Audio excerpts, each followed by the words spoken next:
వందనాలు తెలియపరుస్తున్నాను. ఈ పునరుద్ధానపు వేళ ఈ రీతిగా చేరి ప్రభువుని ఆరాధించుకునే చక్కటి అవకాశాన్ని మనకు అనుగ్రహించిన తండ్రి స్తుతింపబడునుగాక.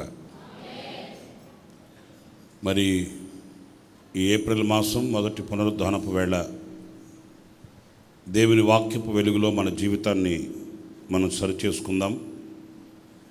ఎప్పటికప్పుడు మనం నూతనపరచుకోవడం, దేవుని వాక్యం ఎదుట మనం సరిచేసుకోవడం, అది మనకు ఎంతో శ్రేయస్సును, క్షేమాభివృద్ధిని, దీవెనను కలిగించే ఒక శుభ పరిణామం.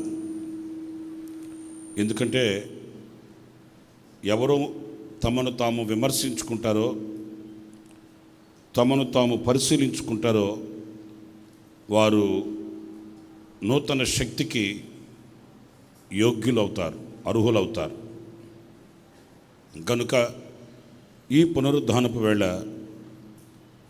మనం దేవుని వాక్యం చేత ఇంకాస్త దేవునికి దగ్గరగా మార్చబడి చేరువై నూతన కృపను పొందుకుందాముగాక. లేవియాకాండం 26వ అధ్యాయం 12వ వాక్యాన్ని నేను చదువుతున్నాను.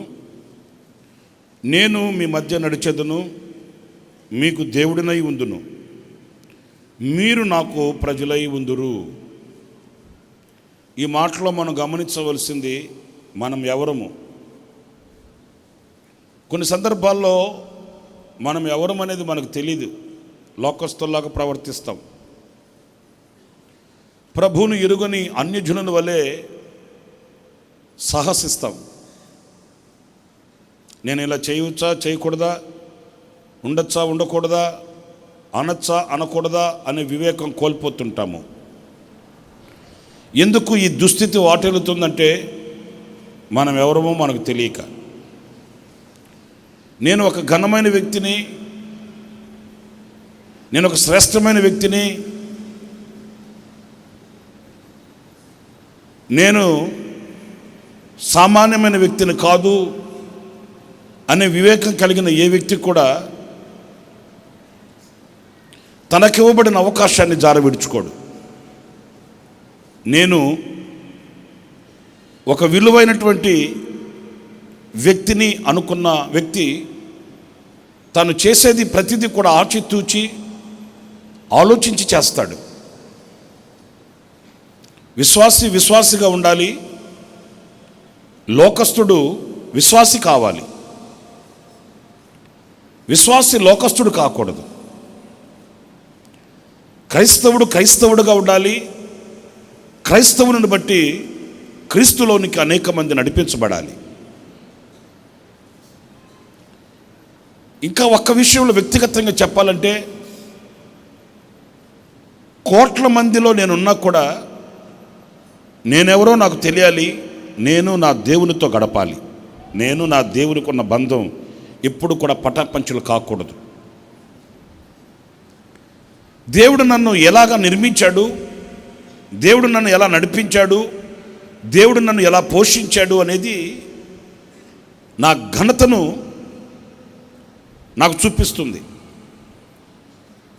ఆకాశ పక్షులను చూడుడి, అవి విత్తవు, కోయవు, కొట్లలో కూర్చుకొనవు. మరి వాటికంటే మీరు ఎప్పుడు తెలుస్తుంది వాటికంటే నేను శ్రేష్ఠుడినని? నేనెవరో నాకు తెలిసినప్పుడు. నేనెవరో నాకు తెలియనప్పుడు ప్రతిదానికి నేను కలవరపడుతాను. ఇది ఎలా జరుగుతుంది, అది ఎలా జరుగుతుంది, ఏమైపోతానో ఏంటో, ఇలాంటి కలవరాలన్నీ చోటు చేసుకుంటాయి. నేనెవరో నాకు తెలిసినప్పుడు నన్ను సృష్టించిన సృష్టికర్తని నేను గణపరచగలుగుతాను. నేనెవరో నేను తెలుసుకున్నప్పుడు దేవునికి నా ఎడల ఎంత సంకల్పం ఉందో నేను ఎరిగి ప్రవర్తించగలుగుతాను. ప్రాముఖ్యంగా ఈ విషయంలో, ఈ వాక్యంలో నేను మీతో చెప్పాలి, మనం ఎవరమే. మనం లోకస్తులం కాదు, మనం లోక సంబంధమైన ప్రజలము కాదు. సాక్షాత్తు ప్రభు చెప్తున్నాడు, నేను మీకు దేవుడనే ఉంటాను, మీ మధ్యలో సంచరిస్తాను నేను. అంటే ఇక్కడ కూడి ఉన్న వారిని అందరినీ దర్శిస్తాడు ఆయన. మన దేవుడు కొండ మీద, గుట్ట మీద, చెట్టు మీద, పుట్ట మీద కూర్చొని, ఓ నా భక్తులారా గుండు గీసుకొని రండి, మీ రూపం మార్చేస్తాను, మీరు అడిగినవన్నీ ఇచ్చేస్తాను, మిమ్మల్ని మరిపించేస్తాను, మురిపించేస్తాను అని కేక వేసేవాడు కాడు. మన దేవుడు ఎవరంటే, మనం ఎక్కడున్నామో అక్కడికి వచ్చే దేవుడు. మనం ఎక్కడ నడుస్తున్నామో అక్కడ నడిచే దేవుడు. మనం ఎక్కడ కన్నీళ్లు కారుస్తున్నామో అక్కడ ప్రత్యక్షమయ్యేవాడు. ఆయన ఇక్కడ కూడి ఉన్న వారిని అందరినీ దర్శిస్తాడు. ఈ ఒక్కరిని విడిచిపెట్టేశాడు, వాళ్ళని మాత్రమే దర్శించాడని కాదు. ఈ వాక్యమై ఉన్న ఆ దేవుడు నీవు ఏ మూల కూర్చొని ఉన్నా, ఎక్కడ కూర్చొని మాటలు వింటున్నా, ఈ సహవాసాన్ని నువ్వు ఎలా పంచుకుంటున్నా, సాక్షాత్తు ఆయన సంచరిస్తాడు. ఇక్కడే వేదిక దగ్గరే ఉండేవాడు కాదు. నీ ఎదుట నిలుస్తాడు, నీ వెనుక నిలుస్తాడు, నీ ప్రక్కన నిలుస్తాడు, నువ్వు చెప్పేది వింటాడు, నువ్వు కార్చే కన్నీళ్లు చూస్తాడు. ఆయన నీకు సమాధానం ఇస్తాడు, ఆయన నీకు పరిష్కారం ఇస్తాడు, ఆయన నీకు ఆలోచన ఇస్తాడు, ఆయన నీ వెన్ను తడుతాడు, నీ చేయి పట్టి సాగనంపి నిన్ను తీసుకుని వెళ్తాడు.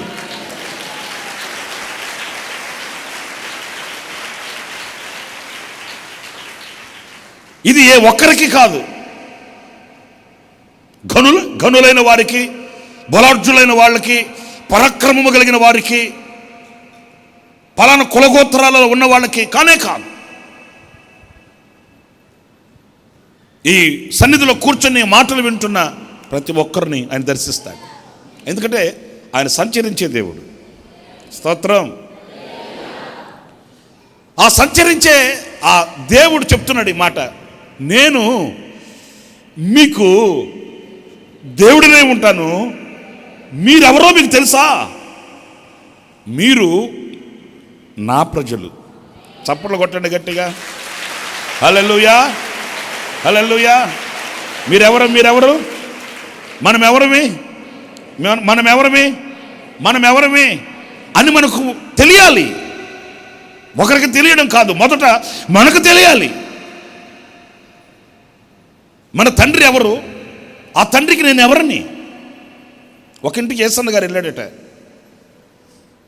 ఆ ఇంటి బయట ముంగిట ఆ మట్లో ఆయన గారు కొడుకు ఆడుకుంటున్నాడు, మట్లో బొడ్డోడు.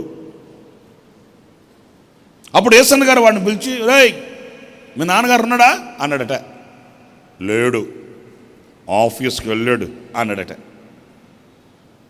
ఇంత ఉదయాన్నే వెళ్ళిపోయాడంటరా అట్లంటే, ఉదయాన్నే వెళ్ళిపోతాడు కదా మా డాడీ అని సరదాగా అన్నాడట యేసన్న గారు వాడిని. ఏం చేస్తాడరా మీ డాడీ?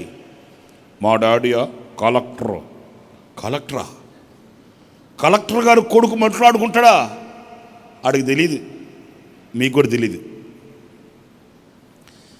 ఆడెవడో ఆడికి తెలియలా, అందుకే మాట్లాడుకుంటున్నాడు. మా డాడీ కలెక్టర్ అన్నాడట. యేసన్న గారు అనుకున్నాడట, కలెక్టర్ గారు కొడుకు మాట్లాడుకుంటాడా? ఇట్లా ఉంటాడా? ఏదేం తోటలో ఆదాం ఉన్నట్టు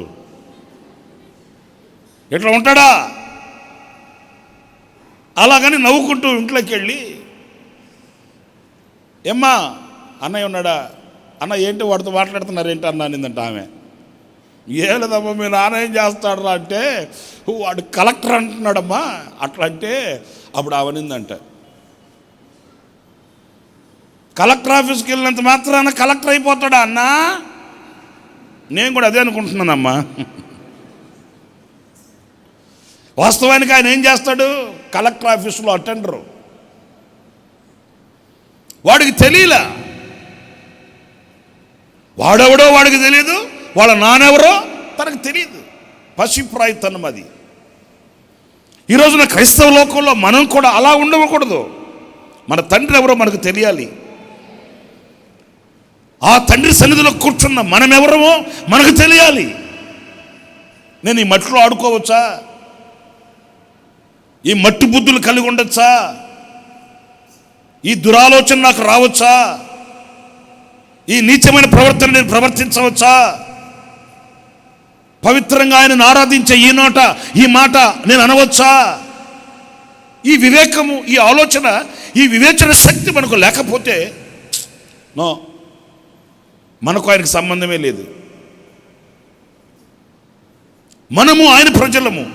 అయితే ఇక్కడ నేను చెప్పాలనుకున్న సందేశం ఏంటంటే, మనం ఎలాంటి ప్రజలమై ఉండాలి? ఆయన ప్రజలమే. అయితే ఎలా జీవించాలి? మనం ఎలాంటి ప్రజలుగా మనం ఆయనకు ప్రజలమై ఉండాలి? ఎలాంటి అనుభవాల్ని మనం కలిగిన వారమైతే ఆయనకు ప్రజలమవుతాం? ఇవన్నీ మనం వేసుకునవలసిన ప్రశ్నలండి. బైబిల్ కొన్నంత మాత్రాన ఆయన జనమేం కాదు. మనం క్రిస్మస్ పండుగ చేసినంత మాత్రాన ఆయన ప్రజలమై అయిపోం. మనలో ఒక అర్హత కలిగి ఉండాలి, మనకు ఒక యోగ్యత కలిగి ఉండాలి. అయినా ఆయన ప్రజలు ఎలాంటి వారై ఉంటారు అనేది ఒక ప్రశ్న. మనకు ఆ ప్రశ్నకు బైబిల్ సమాధానం. చూడండి ఆ వాక్యాన్ని, ద్వితీయోపదేశ కాండం 7వ అధ్యాయం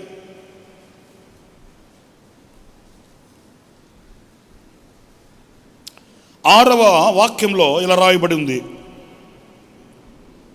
నిన్ను తనకు స్వకీయ జనముగా ఏర్పరచుకొనెను. నీవు నీ దేవుడైన యెహోవాకు ప్రతిష్ఠిత జనము. ఏ జనమంట? ఏ జనమంటండి? ప్రతిష్ఠిత జనము. అంటే ఆయన జనం, ఆయన ప్రజలు ఎవరు అనంటే వాళ్ళు ప్రతిష్ఠించబడిన వాళ్ళు. మనం ఎలాంటి జనమై ఉండాలి ఆయనకి అనంటే ప్రతిష్ఠించబడిన జనమై ఉండాలి. ఒక్కొక్క తండ్రి నెత్తినోరు కొట్టుకుంటుంటాడు, నా కడుపు నెట్ట పుట్టాడయ్యా ఈడు, నా కొడుకే, కొడుకు కాదనట్లే, నా బిడ్డ కాదనట్లే, నా కడుపుని పుట్టినవాడే, నా రక్తాన్ని పంచుకొని పుట్టినవాడే, కానీ వీడి వలన నాకు అవమానం కలుగుతున్నాయా, తల ఒప్పులు కలుగుతున్నాయ్యా అని నెత్తినోరు కొట్టుకుంటుంటాడు. మనం ఎలాంటి ప్రజలమై ఉండాలి అనంటే ప్రతిష్ఠించబడిన జనమై ఆయనకు ఉండాలట. మనము ప్రతిష్ఠించబడిన వ్యక్తిత్వం కలిగిన వారమై ఉండాలట. ప్రతిష్ఠించబడడం అంటే ఏంటి?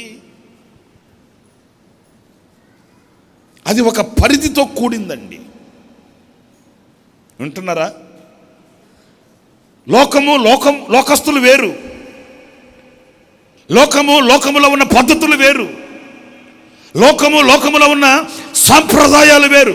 వాటన్నింటిలో నుంచి పరిత్యజించబడిన వారమై, వాటన్నింటిలో నుంచి మనము ఏర్పరచబడిన వారమై, వాటన్నింటిలో నుంచి మనం ప్రక్కకు తొలగించబడిన వారమై ఒక పరిధిని ఏర్పరచుకున్న అనుభవమే ప్రతిష్ఠించబడిన అనుభవం.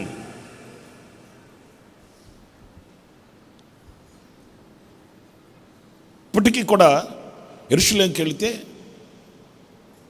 ప్రతిష్ఠించబడిన నాజీరు చేయబడిన వాళ్ళు కనిపిస్తారండి. వాళ్ళు ప్రత్యేకంగా ఉంటారు. వాళ్ళ వెంట్రుకలు పొడవాటి వెంట్రుకలు, అవి ముళ్ళు కట్టేసి ఉంటాయి. ఎందుకంటే మంగళ కత్తి వాళ్ళ నెత్తి మీదకి వెళ్ళకూడదని నాజీరు చేయబడిన వాళ్ళు ఇప్పటికీ కూడా ఉన్నారు. ఒకవేళ బాహ్యంగా వాళ్ళు అలా కనబడుతున్నా, ఇక్కడ అంతరంగికంగా మనము కూడా ఏమై ఉండాలంటే ఒక ప్రతిష్ఠించబడిన జనమై మనము ఆయనకు ప్రజలుగా ఉండాలండి. ఏంటి ప్రతిష్ఠించబడడం అంటే ఏంటి? ఈ ప్రతిష్ఠించబడిన అనుభవాలలో మనం ఏం కలిగి ఉండాలి? ఒక ప్రతిష్ఠించబడిన వ్యక్తి ఎలాంటి వైఖరి కలిగి ఉంటాడు, ఎలాంటి నడవడిక కలిగి ఉంటాడు అనేది లేఖన భాగంలోకి వెళితే మనకు స్పష్టమవుతుంది. మన పితరులు కూడా చూడండి, కనీసం తమ శరీరములను అపవిత్రపరిచే భోజనం కూడా చేయలేదండి వాళ్ళు. ఈ ఆహారము వలన మా శరీరం అపవిత్రపరచబడుతుంది అని అనుకున్నప్పుడు దాన్ని దూరం చేసేస్తారు. దీంట్లో ఏముందయ్యా, మేము ప్రతిష్ఠించబడిన వారం, మేము తినకూడదు అంతే. ఏంటి ఈ ప్రతిష్ఠించబడిన అనుభవాలలో మనం నేర్చుకోవలసిన పాఠాలు ఏంటి అని అంటే, మీరు నిర్గమాకాండం 29వ అధ్యాయం 1 నుంచి 9 వరకు చదువుతారు, వినండి. వారు నాకు యాజకులగునట్లు వారిని ప్రతిష్ఠించుటకు నీవు వారికి చేయవలసిన కార్యమేదనగా, ఒక కోడె దూడను, కళంకము లేని 2 పొట్టేళ్లను, పొంగని రొట్టెను, పొంగనివై నూనెతో కలిసిన భక్ష్యములను, పొంగనివై నూనె పూసిన పలచని అప్పడములను తీసుకొనుము. గోధుమ పిండితో వాటిని చేసి ఒక గంపలో వాటిని పెట్టి ఆ గంపను, ఆ కోడెను, ఆ 2 పొట్టేళ్లను తీసుకొని రావలెను. మరియు ఇక్కడ నుంచి జాగ్రత్తగా వినాలి. మరియు నీవు అహరోనును అతని కుమారులను, ఇక్కడ ప్రతిష్ఠించబడిన ఒక వ్యక్తి యొక్క అనుభవాల్ని ఇక్కడ చెప్తున్నాడు, మీరు జాగ్రత్తగా వినాలి. అహరోనును అతని కుమారులను ప్రత్యక్షపు గుడారము యొక్క ద్వారము దగ్గరకు తీసుకొని వచ్చి నీళ్లతో వారికి స్నానము చేయించి ఆ వస్త్రములను తీసుకుని చొక్కాయిని, ఏఫోదు నిలువుటంగిని, ఏఫోదును, పతకమును అహరోనుకు ధరింపచేసి ఏఫోదు విచిత్రమైన నడికట్టును అతనికి కట్టి అతని తల మీద పాగాను పెట్టి ఆ పాగా మీద పరిశుద్ధ కిరీటం ఉంచి అభిషేక తైలమును తీసుకుని అతని తల మీద పోసి అతని అభిషేకింపవలెను. మరియు నీవు అతని కుమారులను సమీపింపచేసి వారికి చొక్కాయలను తొడిగింపవలెను. అహరోనుకును అతని కుమారులకును దట్టిని కట్టి వారికి కుళ్ళాయిలను వేయింపవలెను. నిత్యమైన కట్టడను బట్టి యాజకత్వము వారికగును. అహరోనును అతని కుమారులను అలాగూ ప్రతిష్ఠింపవలెను. చాలండి. ఇదిగో ఇది ప్రతిష్ఠిత జనమునకు కావలసిన అనుభవాలు. ఒక యాజకుడు, ఒక సంఘమే ఒక యాజకుడు. సంఘము వేరు, యాజకుడు వేరు కాదండి, వినాలి. ఒక సేవకుడు వేరు, సంఘము వేరు కాదు. ఈ సర్వ శరీరానికి ఈ శిరస్సు ఎలా అమర్చబడి ఉందో, ఈ శిరస్సుకి ఈ శరీరం ఎలా అమర్చబడి ఉందో, అలాగున యాజకునికి లేక ఒక సేవకునికి సంఘానికి ఉన్న ఆ అవినవభావ సంబంధం అలాంటిది. అందుకే ఆయన సంఘాలను గురించి మాట్లాడుతూ ఆ సంఘపు దూతకు ఎలాగూ వ్రాయము అన్నాడు. ఆయనకు ఒక్కడికైనా ఈ పత్రిక, ఈ మాటలు అంటే కాదు. సంఘమే ఒక సేవకుడు, సేవకుడే ఒక సంఘం. ఒక సంఘాన్ని, ఆ సంఘం యొక్క ఉనికిని, ఆ సంఘం యొక్క ఆధ్యాత్మికమైన స్థితిని చూడాలంటే ఆ సేవకుని చూడాలి. ఆ సేవకుని చూస్తే ఆ సంఘాన్ని చూసినట్లే. అర్థమవుతుందా? ఇక్కడ ఒక యాజకుని ధర్మాన్ని, ఒక ప్రతిష్ఠిత అనుభవాన్ని చూపెడుతున్నాడు. అది ఎలాంటిది, ఎలాగా ఆ ప్రతిష్ఠించబడిన వ్యక్తి ఉండాలి అని అంటే స్పష్టంగా మనకు ఇక్కడ కనబడుతున్న 4వ వాక్యం దగ్గర నుంచి నేను చెప్తాను, వినండి జాగ్రత్తగా. తలపైకి రన్ను చూడండి, నేను చెప్తాను. ఎలా ప్రతిష్ఠించబడిన వాడై ఉండాలి అని అంటే, అతడట ప్రత్యక్షపు గుడారము దగ్గరకు తీసుకొని రాబడిన వాడై నీళ్లతో స్నానము చేయబడిన వాడై ఉండాలట. ఏది? ఈ ప్రతిష్ఠించబడిన వ్యక్తి. మనం ప్రతిష్ఠిత జనముగా మార్చబడాలి. ఒక ప్రతిష్ఠించబడిన జనముగా మనం జీవించాలి. మనము ఆయనకి ఒక ప్రతిష్ఠితమైన జనము అనంటే, ఆ ప్రతిష్ఠితమైన జనము అన్న ప్రతి వ్యక్తి కూడా అతడు స్నానం చేయబడిన వాడై ఉండాలి. అంటే పవిత్రపరచబడిన వాడై ఉండాలి. మలినము కడగబడకుండా, శుద్ధీకరణ లేకుండా, మంచి మనసాక్షి లేకుండా, ఆయన పరిశుద్ధుడై ఉన్నలాగున్న ఆయన పరిశుద్ధతకి మనం సంబంధం లేకుండా ఏ వ్యక్తి కూడా ప్రతిష్ఠించబడిన వాడై ఆయన జనముగా ఉండలేడు అనే విషయాన్ని మనం అంతా కూడా గమనించాలండి. ఎందుకంటే ఈ రోజున సంఘంలో సభ్యత్వం ఉండొచ్చు మనకు, కానీ నీవు కడగబడకుండా ఉన్నంతకాలం నీకు దేవునికి ఎలాంటి సంబంధం లేదు అనే కఠోరమైన మాటకి శిరస్సు వంచాలి. మరి నువ్వు సంఘంలోనే ఉండొచ్చు, సందాలు బాగివ్వచ్చు, పాటలు పాడొచ్చు, ప్రార్థన చేయొచ్చు, వాక్యం చెప్పొచ్చు, వాక్యం వినవచ్చు, కాదనట్లేదు. అయితే ఒకటి, నీవు నీళ్లతో కడగబడిన వ్యక్తిత్వాన్ని కలిగిన వాడవై ఉన్నావా? నీవు పరిశుద్ధపరచబడిన వాడవా? నువ్వు కడగబడిన వాడవా? నీ హృదయంలో ఉన్న మరి మలినం, అతిథ్యంద్రం కడగబడినదా? నువ్వు పరిశుద్ధుడవై పవిత్రమైన జనముగా నీవు ఉన్నావా అనే మాటకి నీవు సరిగా సమాధానం చెప్పాలి. కొంతమందికి ఆ మంచి మనసాక్షి లేదు. నేను రక్షించబడ్డాను, నా పాపముల నిమిత్తమై పశ్చాత్తాపడ్డాను, నా అవిధేయతల నిమిత్తమై నేను పశ్చాత్తాపడ్డాను, నేను ఒక పరిశుద్ధమైన జనముతో కడగబడ్డాను అనే ఒక మంచి ఆ మనస్సాక్షి ఈ రోజున లేకుండానే సంఘ సభ్యత్వం పుచ్చుకొని ఉన్నారు, సంఘంలో నిలిచి ఉన్నారు. అయితే ఈ రోజున మరొక తరుణాన్ని, మరొక అవకాశాన్ని ప్రభు ఇస్తున్నాడు. నువ్వు ఇంకా కడగబడకపోతే నువ్వు కడగబడకుండా ఆయన జనం కాలేవు. నీ హృదయంలో కలిగిన ప్రతి అవిధేయతని నీవు తొలగించుకొని కడగబడిన ఒక బాప్తిస్మపు అనుభవానికి నీవు రావాలి, స్నానం చేయబడాలి. ఒకవేళ అహరోను ఏర్పరచబడిన వాడే కావచ్చు, అహరోను పిలువబడిన వాడే కావచ్చు, అహరోను దేవుని హృదయంలో ఉన్న దేవుని ఉద్దేశాల్లో ఉన్న వాడే కావచ్చు, అంతటి ఆధ్యాత్మికమైన వ్యక్తి అయినప్పటికీ ప్రత్యక్షపు గుడారం దగ్గర అతను స్నానం చేయబడాలి. అహరోనుని దేవుడు పిలుచుకున్నాడు, దేవుడు ఏర్పరచుకున్నాడు. మరి పిలువబడిన వాడు, ఏర్పరచబడిన వాడు కూడా స్నానం చేయాలా? ఒకవేళ అహరోను అనొచ్చు, దేవుడు నాతో డైరెక్ట్గా మాట్లాడుతాడు, ఓ అబ్బో నేను దేవుడిని డైరెక్ట్గా చూస్తాను. నువ్వు చూసేవాడు అయినా, వినేవాడు అయినా, నువ్వు పిలువబడిన వాడవైనా, ఏర్పరచబడిన వాడవైనా, అందలం ఎక్కేవాడవైనా, అందగాడవైనా, ఉన్నవాడవైనా, పేదవాడవైనా, గొప్పవాడవైనా అనవసరం. నీవు ప్రతిష్ఠించబడిన వాడివే అయితే, నీవు ఆయన ప్రతిష్ఠించబడిన జనమే అయితే, బాప్తిస్మం పొంది అదిగో ఆ ప్రత్యక్ష గుడారం దగ్గర నువ్వు స్నానం చేయబడాలి, నువ్వు కడగబడాలి. నా ప్రియమైన సహోదరులారా, ఈ కడగబడే అనుభవానికి మీరందరూ దిగి రావాలి.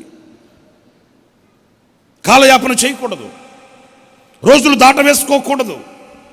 ఎందుకంటే ఇది ఒక ఆధిక్యత అన్నప్పుడు ఇదే మనకు, ఆయనకి మనకు ఒక సంబంధం. బాప్తిస్మం అనేది దేవునితో మనకు ఒక సంబంధం, దేవునితో మనకు ఒక సహవాసం, దేవునితో మనకు ఒక ఏర్పరచబడిన అనుభవం. అది అన్నప్పుడు ఆ బాప్తిస్మం అనే కార్యక్రమానికి ఈ ఫ్యాన్ లాభం. దేవునికి మనకు ఉండవలసిన ఆ కనెక్షన్ చెడగొట్టుకోకుండా మనం కడగబడిన పవిత్రులము కావాలి. మన పితరులు కూడా వాళ్ళు చేసిన ప్రార్థనలు అదే అడిగి, ప్రభువా మమ్మల్ని హిస్సోపుతో కడుగు, మమ్మల్ని నిలువెల్లా కడుగు, మమ్మల్ని పవిత్రపరచు, మమ్మల్ని పరిశుద్ధపరచమని వాళ్ళు ప్రాధేయపడి ఆయన సన్నిధిలో నిందారహితముగా మార్చబడారట. అయితే ఇక్కడ గమనించండి, స్నానం చేయబడినంత మాత్రాన కాదు, స్నానం చేసి రే బాయ్ కూర్చో నువ్వు కూర్చో మీకు చూపిస్తాను, చాలా బాగుంటుంది.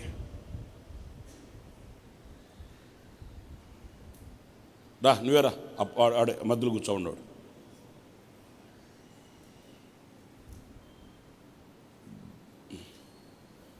ముసలోళ్ళు ఎవరన్నా ఉన్నారా? అంత కుర్రోళ్ళు అని అంటారా? ఈ మధ్య ముసలోళ్ళు అంటే కుదరట్లే, కోపడుతున్నారు వాళ్ళు. కాదు, పై బట్ట ఎవరైనా వేసుకొచ్చారా? టవల్ అని. టవల్ ఏం లేదా?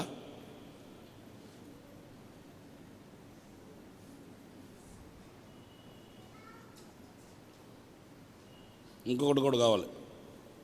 కలర్ది ఏం లేదా? 2 కావాలరా, తీసుకురా. సన్న టవల్ ఉంటే బాగుండేది. ఎవరు టవల్ తీసుకొచ్చి ఎవరు ఎవరు వేసుకుంటున్నారు పైన బట్ట?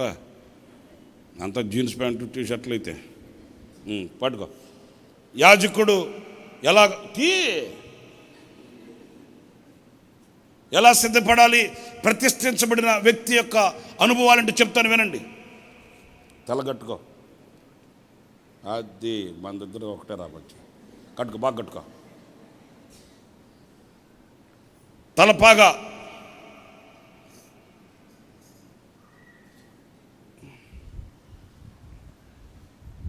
దీన్ని నడుము కట్టుకో.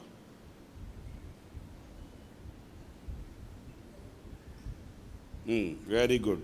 నడికట్టు, అక్కడ గాళ్ళు గడబడు, ఇది బాగా పెట్టుకో. రైట్. ఇప్పుడట ఈ ప్రతిష్ఠించబడిన వ్యక్తి ఎలా జీవించాలి, ఎలా అతడు గుణలక్షణాలను అలవర్చుకోవాలంటే ఇతడు ప్రత్యక్ష గుడారం దగ్గరకు వచ్చి స్నానం చేయాలి.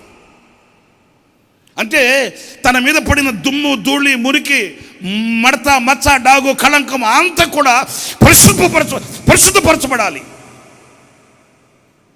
నేను కొన్ని విడిచిపెట్టాను, కొన్ని వదులుకున్నాను, ఇంకా కొన్ని వదులుకోలేకపోతున్నాను.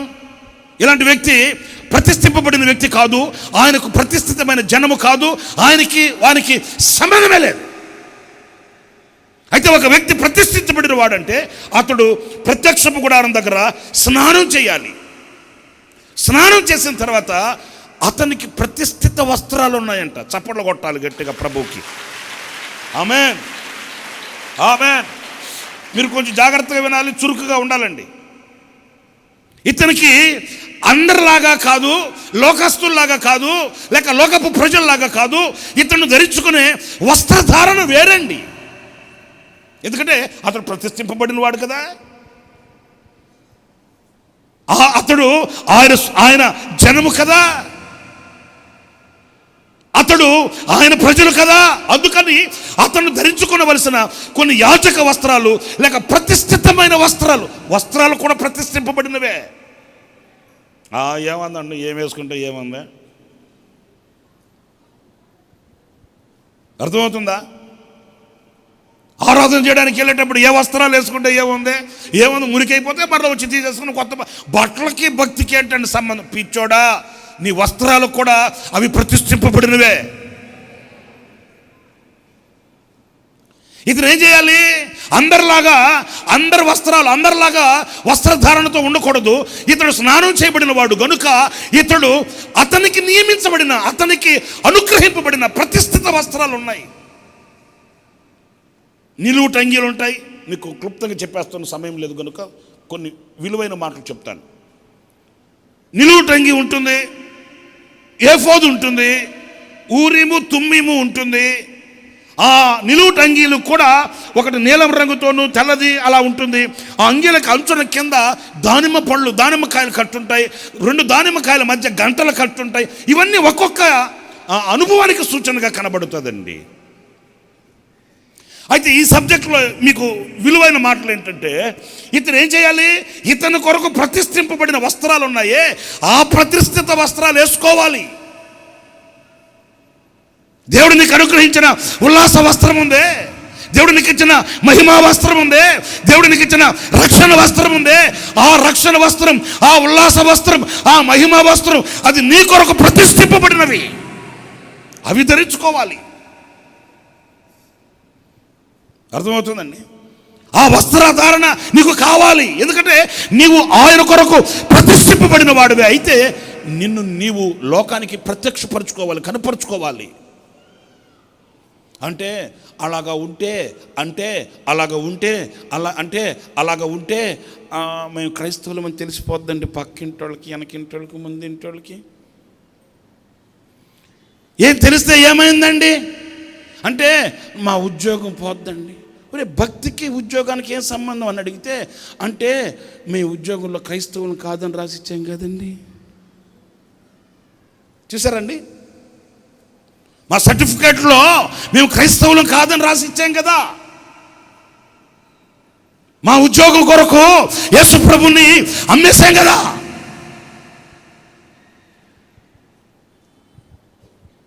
ఎంతకు అమ్మేశారండి అంటే నెలకి ₹1,00,000 కమిషమండి. నన్ను అడిగితే ఆ యోధ ఇస్కరియోతు మేలు కదా, 30 వెండి నాణ్యాలకు అమ్ముకున్నాడు. మనవాళ్ళు ఇప్పుడు సీనియర్లు అయిపోయారు. ఇస్కరియోతు యోధ కంటే సీనియర్లు అయిపోయి పాప ఆయన 30 వెండి నాణ్యాలకే అమ్ముకున్నాడు. వీళ్ళు మాత్రం 1,50,000కి అమ్ముకున్నారు. అందుకని ఇప్పుడు ఏం చేస్తున్నారు? ఆ రక్షణ వస్త్రాన్ని ప్రక్కన పెట్టేశారు, ఆ ఉల్లాస వస్త్రాన్ని ప్రక్కన పెట్టేశారు, ఆ మహిమా వస్త్రాన్ని ప్రక్కన పెట్టి లోకస్తుల్లాగా ఈ రోజున వాళ్ళతో మింగిలి అయిపోయి, లోకంతో మింగిలి అయిపోయి ఈ రోజున లోకానికి నాకు ఎలాంటి వ్యత్యాసం లేదు అన్నట్లుగా కలిసిపోయారు. నా ప్రియమైన సహోదరులారా, మీరు నాకు ప్రజలై ఉండాలి. ఎలాంటి ప్రజలై ఉండాలి అని అంటే, మీరు ప్రతిష్ఠించబడిన ప్రజలై ఉండాలి. అంటే మీ వస్త్రములు ప్రత్యేకించబడినవై, మీ వస్త్రములు ప్రతిష్ఠింపబడినవై, మీరు స్నానము చేయబడిన వారై నా కొరకు జీవించాలి. అలాంటి జీవితం మనకు కావాలండి. హల్లెలూయా, హల్లెలూయా. ఈ వస్త్రాలు నీకు ఒక మహిమను తీసుకుని వచ్చి పెడతాయి. ఈ వస్త్రాలు నీకు ఒక ఉత్సాహాన్ని, సంతోషాన్ని కలిగిస్తాయి. ఈ వస్త్రాలు ఒక రక్షణ ఆనందాన్ని నీకు పుట్టిస్తాయి. నిన్ను ప్రశస్తమైన వస్త్రాలతో అలంకరించి నిన్ను ఘనతాస్పదంగా ఉంచుతాయి. మీరు ప్రభు కొరకు పాటు పడండి. మీరు పడ్డ పాటలు మీకు ఘనతను తీసుకుని వస్తాయి. హల్లెలూయా, హల్లెలూయా. మీరు ప్రభు కొరకు శ్రమ పడండి. మీరు పడ్డ శ్రమ మిమ్మల్ని సమాజంలో విలువ కలిగిన వ్యక్తులుగా నిలబెడతాయి. మనకు ఉన్న ఆధిక్యతలు పోగొట్టుకుంటాము. ఆ ఆధిక్యతలు పోగొట్టుకున్నందువలన అవమానాల పాలవుతుంటామండి. సరే, సబ్జెక్టులోకి వెళ్ళిపోదాం. ఈయనకి నువ్వు కదలకూడదు, ఇక్కడి నుంచి అక్కడే ఉండాలి. ఈయనకి యాజకుని ప్రశస్తమైన లేక ప్రతిష్ఠింపబడిన వస్త్రాలు ఉన్నాయంట. అవి వేసుకోవాలి, అవి ధరించుకోవాలి. మూడవది విచిత్రమైన నడికట్టు కట్టుకోవాలంట. చదవండి ఆ మాటని. 4వ వాక్యం దగ్గర నుంచి చదవండి ఆ మాటని. నీవు అహరోనును అతని కుమారులను ప్రత్యక్షపు గుడారం యొక్క ద్వారము దగ్గరకు తీసుకొని వచ్చి నీళ్లతో వారికి స్నానము చేయించి ఆ వస్త్రములను తీసుకొని చొక్కాయిని, ఏఫోదు, నిలువుటంగిని, ఏఫోదును, పతకమును అహరోనుకు ధరింపచేసి ఏఫోదు విచిత్రమైన నడికట్టును అతనికి కట్టి. ఏఫోదును విచిత్రమైన నడికట్టంట. రెండవది చెప్తాను వినండి. విచిత్రమైన నడికట్టంట. ఏముండో తలలపైకి నన్ను చూడండి. విచిత్రమైన నడికట్టు ఏంటి? నడికట్టు దేనికి సూచన అంటే మనసుకు సూచన అండి.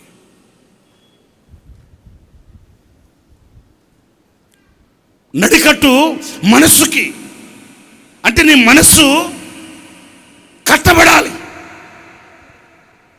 అది ఎలాగో తెలుసండి. ఒక విచిత్రమైన నడికట్టు అంటే అర్థం ఏంటంటే ఈ నడికట్టు చూసిన వాళ్ళకి అది ఒక విచిత్రంగా ఉంటుందండి, ఆశ్చర్యం కలుగుతుంది. ఈ మనస్సుని కట్టుకున్న వ్యక్తిని చూసి లోకస్తులు విచిత్రంగా చూస్తారు.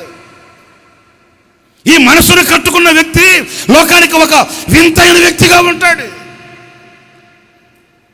ఈ ప్రతిష్ఠింపబడిన వ్యక్తి యొక్క గుణ లక్షణాలు, ఇతని యొక్క కదలికలు, ఇతని యొక్క నడవడికలు లోకానికి, లోకంలో ఉన్న వారికి అది ఒక వింతగా కనబడతాయి. ఎందుకంటే ఇది ఒక విచిత్రమైన నడికట్టు.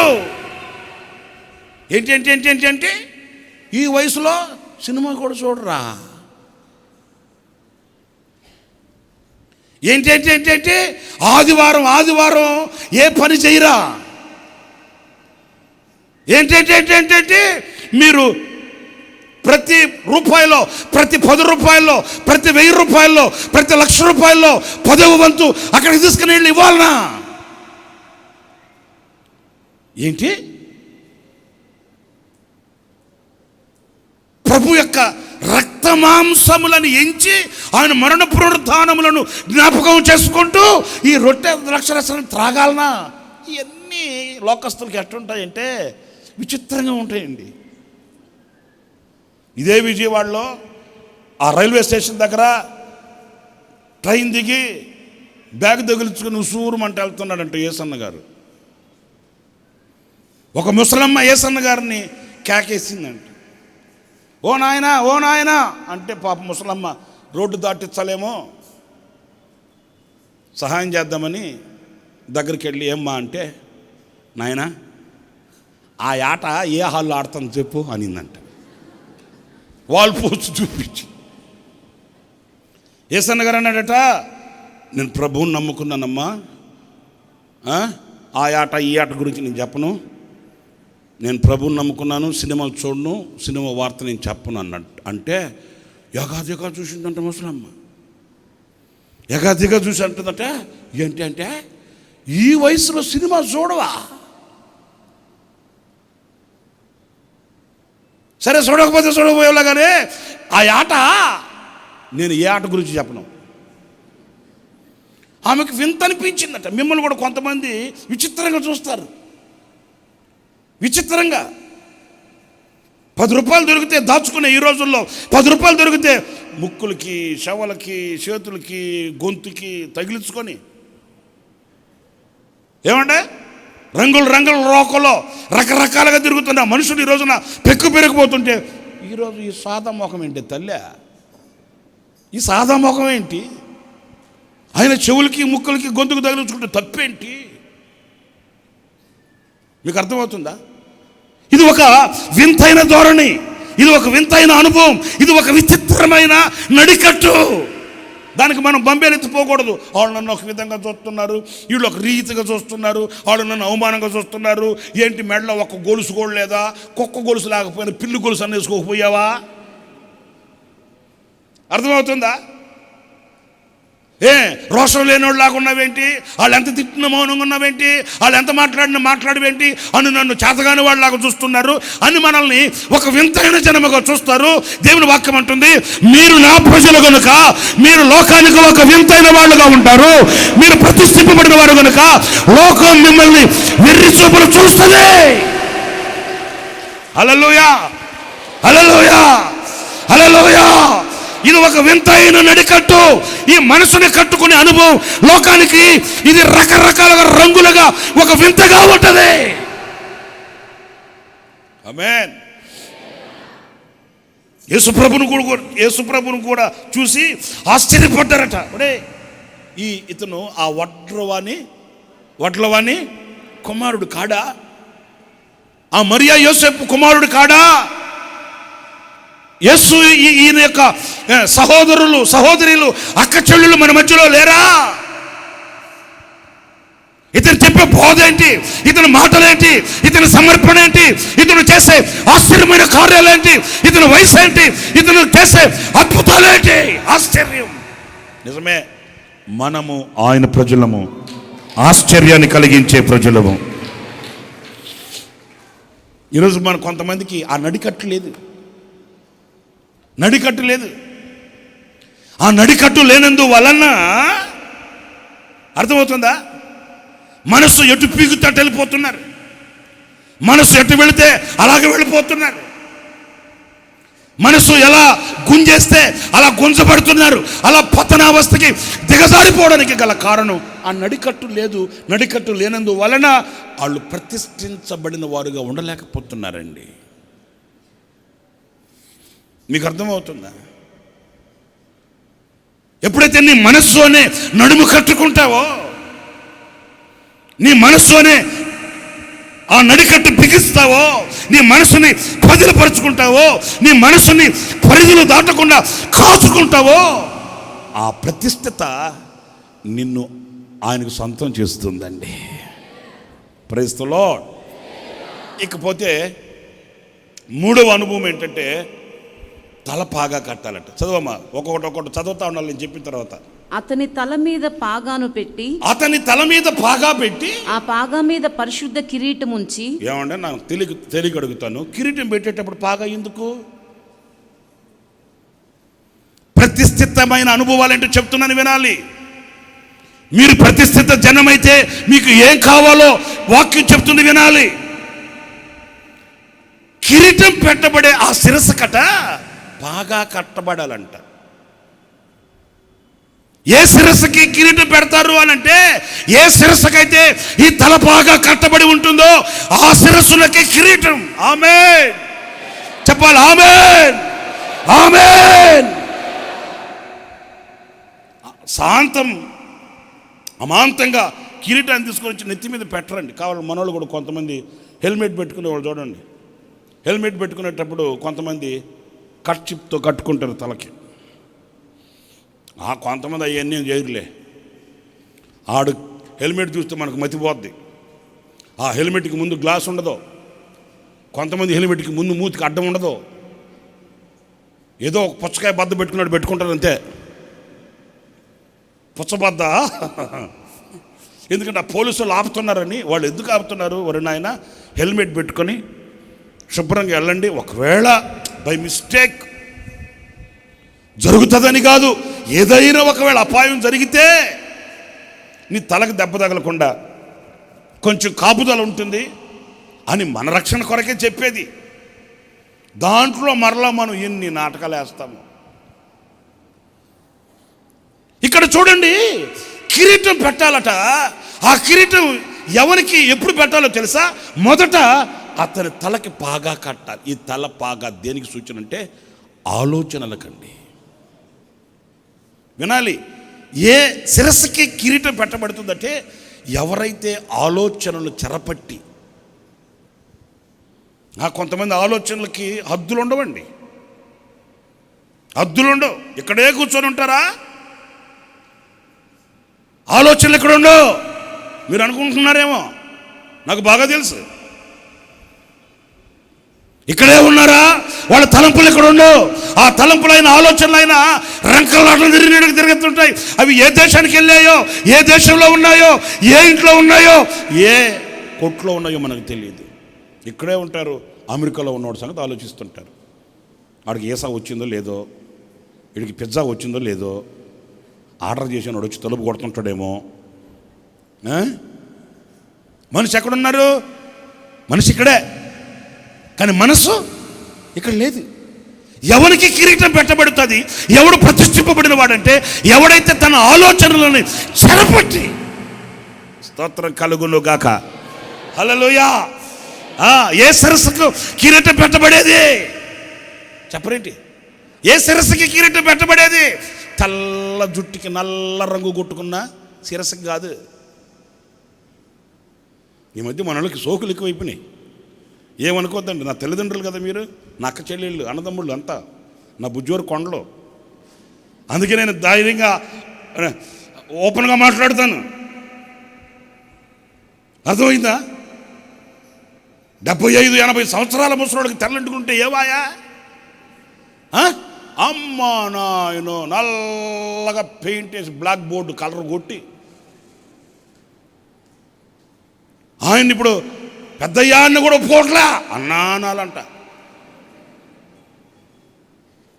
80 ఏళ్ల వయసులో కూడా 25 సంవత్సరాలలాగా ఉండాలని నటన. ఇప్పుడు నెరసిన వెంట్రుకలు వృద్ధునికి ఇది సొగసైన కిరీటం అని వాక్యం చెప్తుంటే, మరి నెరసిన వెంట్రుకలు ఉంచుకుంటేగా పెయింట్ వేసి రంగులేసి, అమ్మా నాయన దేవుడో ఎన్ని సోకులో అని నేను అట్లా అంటున్నాను. ఏమన్నా పాటగారండి అట్లా అంటున్నావేంటి?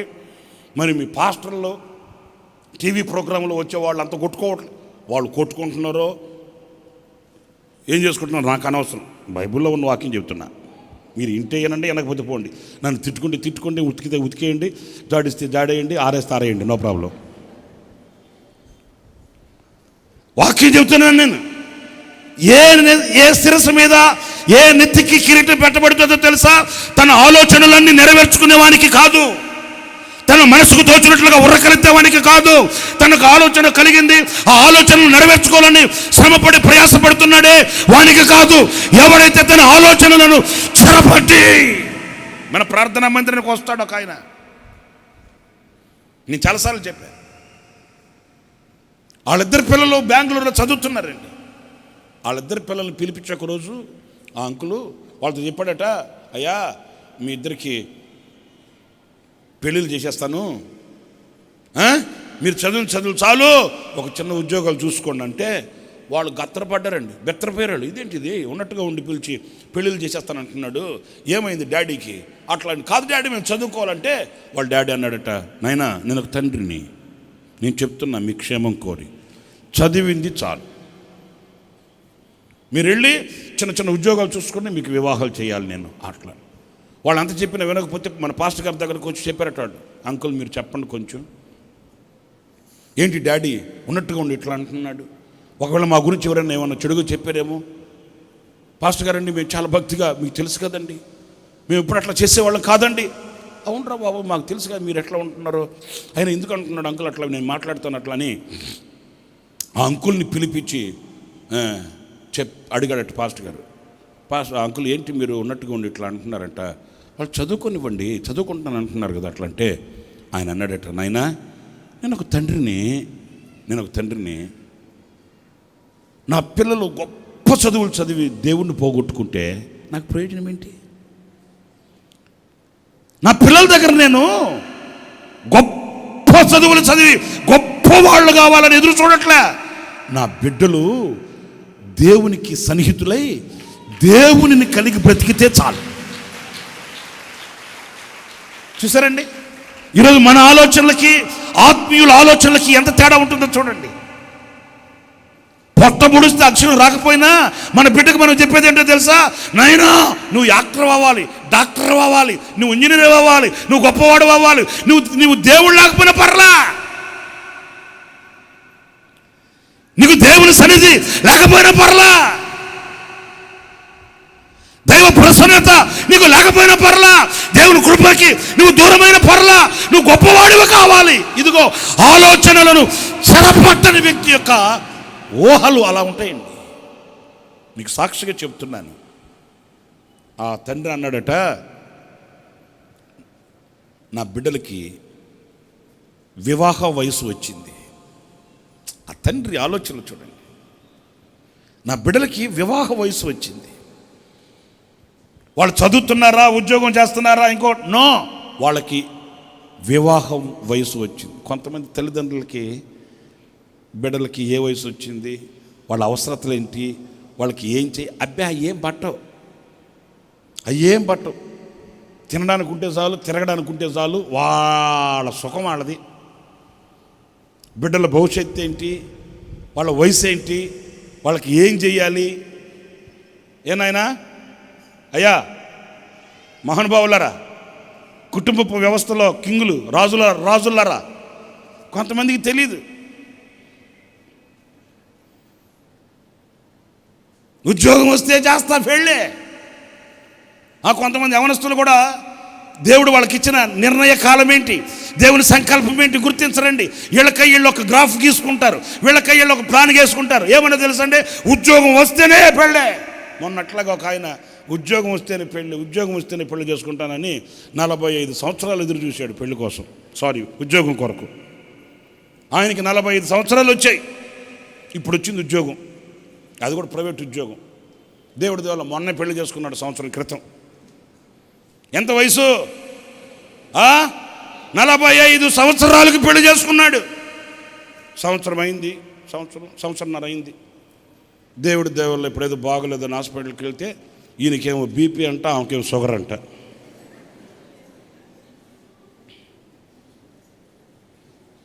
నలభై 45 సంవత్సరాలకి దీవెరణి డమడమని కొట్టారు. ఏమనాయన అంటే, సంపాదించాలి, సంపాదన లేకుండా పెళ్ళి ఎందుకో అన్నాడు. ఇప్పుడు సంపాదించాడు సంవత్సరానికి 2 బిళ్ళలు.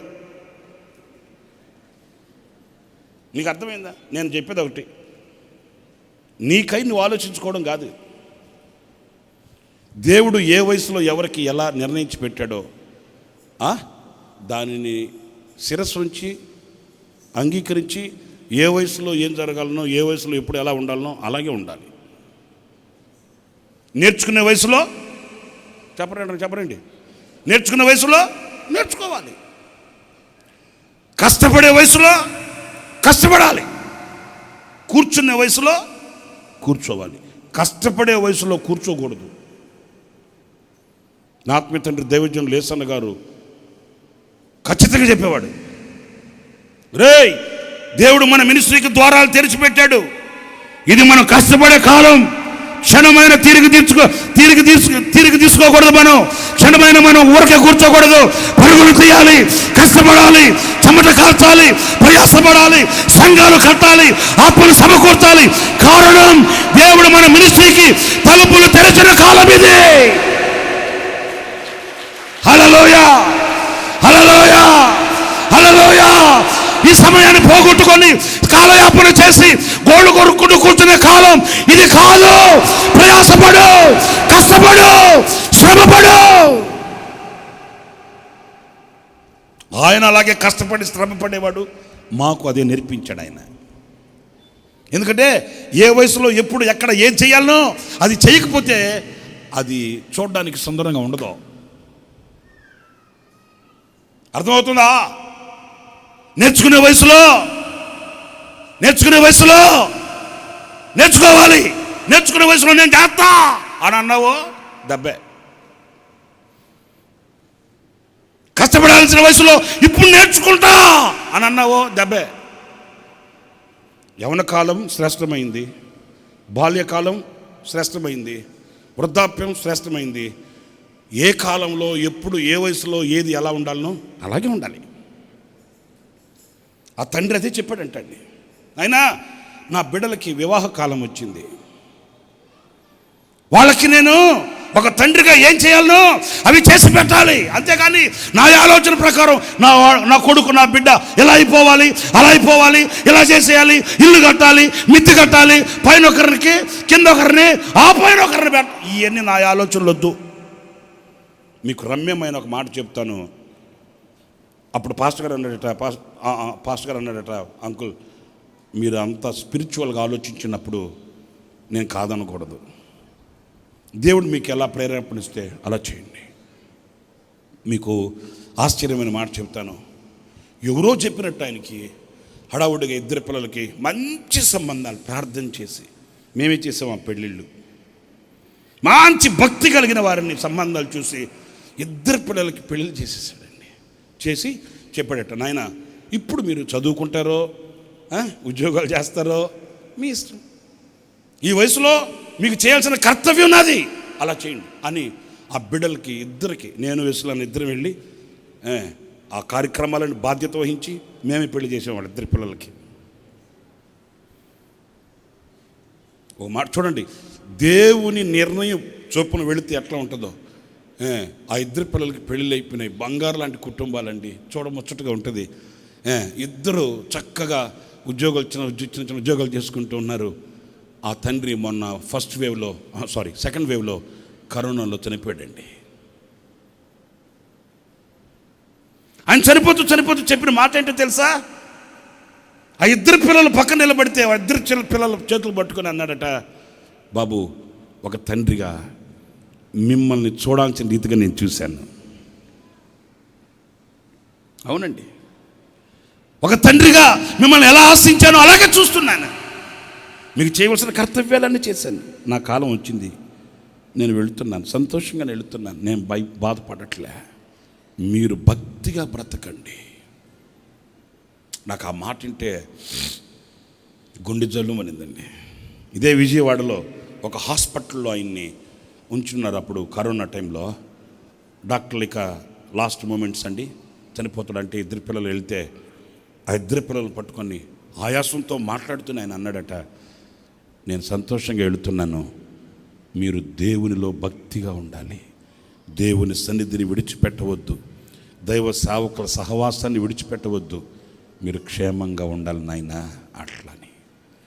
నేను ఆ చనిపోయిన తర్వాత నాకు కబురు పంపితే వెళ్ళాను. హడావుడి గుంటూరులో ఉన్న ఆ రోజు వెళ్ళాను. వెళ్తే వాళ్ళ పిల్లలు చెప్తున్నారు, అన్న మా నాన్న దేవుని చిత్తాన్ని ఎరుగకపోతే, దేవుని ఆలోచనలకు కట్టబడకపోతే మా ఇద్దరు వివాహాలు చూసేవాడు కాదు. అంత సంతోషంగా ఆయన యాత్రను ముగించేవాడు. ఏదో ఒక అసంతృప్తి ఆయనను వెంటాడేది. పిల్లలు ఒక మాట చెప్తాను, దేవుని సంకల్పం ఎప్పుడు మనల్ని అసంతృప్తితో ఉంచదండి. మనం ఆ దేవుని ఆలోచనకు లోబడితే మనం వేసే ప్రతి అడుగు మనకు ఆనందాన్ని కలిగిస్తుందండి. దేవుని సంకల్పానికి మనం శిరస్సు వంచితే, ఈ దేవుని ఆలోచనలకి మీరు శిరస్సు వంచితే, ఇదిగో చెరపట్టబడిన ఆలోచనలు కలిగిన వారమైతే, ఈ చెరపట్టబడిన ఈ ఆలోచనలు కలిగిన ఈ శిరస్సుకి కిరీటమే దక్కుతుంది, కానీ అవమానం కలగదండి. ఒక కిరీటం ఎవరైతే ఆలోచనలు చెరపట్టి, ఎవరైతే తన ఆలోచనల్ని చంపుకొని దైవ ఆలోచనలకు అప్పగించుకుంటాడో వానికి కిరీటం కలుగుతుందండి, వానికి ఘనత కలుగుతుందండి. ప్రతిష్ఠించబడిన వాని యొక్క అనుభవం, ప్రతిష్ఠించబడిన ఒక జీవితపు అనుభవం ఏంటి అని అంటే, స్నానం చేయబడాలి, ప్రతిష్ఠించబడిన వస్త్రాలు తొడుక్కోవాలి, నడికట్టు కట్టబడాలి, బాగా ధరింపబడాలి, కిరీటం పెట్టబడాలి. ఇప్పుడు ఆ కిరీటం పెట్టబడిన వాడై ఆయన ప్రతిష్ఠించబడిన వ్యక్తిగా మారిన అనుభూతిని ప్రత్యక్షపరచాలి. ఈరోజు నేను మీతో చెప్పనా, మీరు ఆయనకు ప్రతిష్ఠిత జనం. మీరెవరో మీకు తెలియాలి. నేను విశ్వాసనే కదా అని ఊగులాడకూడదు. నేను క్రైస్తవుణ్ణి అని మురిసిపోకూడదు. నీవు ప్రతిష్ఠించబడిన ఒక జనాంగం, ప్రతిష్ఠిత జనం. ఈ ప్రతిష్ఠించబడిన జనం ఎలా ఉండాలి అనంటే, ఇదిగో ఒక ప్రతిష్ఠించబడిన వ్యక్తి యొక్క గుణగణాలు ఎలాగైతే ప్రత్యక్షమవుతున్నాయో ఆ గుణ లక్షణాలని మనం కలిగి ఉండాలి. మరి ఈ రోజున స్నానం చేయబడిన వాడవై, వస్త్రములు ధరించుకుని వాడవై, నడికట్టు కట్టబడిన వాడవై, బాగా ధరింపబడిన వాడవై, కిరీటం పెట్టబడిన వాడవై, నేను ఆయనకి ప్రతిష్ఠితమైన జనము అని చెప్పే దమ్ము నీకుందా? ఎక్కడ నువ్వు కుంటుపడి ఉన్నావు? ఎక్కడ నువ్వు సతికిలబడి ఉన్నావు? ఎక్కడ నీ యాత్ర ఆగిపోయింది? స్నానం దగ్గరే ఆగిపోయిందా? వస్త్రాల దగ్గర ఆగిపోయిందా? నడికట్ట దగ్గర కుంటుపడిపోయిందా? పాగా దగ్గర వైదొలిగిపోయిందా? లేక కిరీటాన్ని, ఘనతను, ఆశీర్వాదాన్ని, మెప్పును, మహిమను పొందలేని అభాగ్యునిగా, అభాగ్యురాలుగా నిలిచిపోయావా? నీ బలహీనత ఏంటో ఈరోజు గుర్తించుకోవాలి. మెట్టుకు ఒక్కటి, నీవు ఆయన జనం, ఆయనకు ప్రజలం. ఎలాంటి ప్రజలు? ప్రతిష్ఠించబడిన జనం. అలాంటి జనముగా మనం ఉండాలి. ఒకటి. ఇక రెండవ అనుభవంలోకి వెళ్ళిపోదాం. ఇక నువ్వు వెళ్ళిపో. వాళ్ళది ఎవరిది వాళ్ళకి ఇచ్చేరే, ఎవరిది వాళ్ళకి ఇచ్చేయి. మళ్ళీ ఏళ్ళది వాళ్ళకి గొడవలు పెట్టబాకు. ఎవరిది వాళ్ళకి ఇచ్చేయి. ఆమేన్. సరే, రెండవ అనుభవానికి వెళితే, రెండవదట మనం ఎలాంటి ప్రజలమై ఉండాలంటే విమోచించబడిన ప్రజలమై ఉండాలంటండి. ఒకటేమో ప్రతిష్ఠించబడిన జనం, ఇక రెండవదేమో విమోచించబడిన జనం, విమోచించబడిన ప్రజలం. ఇప్పుడు జాగ్రత్తగా వినండి. ప్రతిష్ఠించబడి అంటే అవన్నీ ధరించుకొని ఒకడు కట్టబడి ఉన్నాడు అనుకో, ప్రయోజనం ఏంటి? అర్థమైందా నేను చెప్పిన మాట? నేను చిన్నప్పుడు చదువుకునేటప్పుడు ఒక కథ చెప్పేవాడు. ఒకడు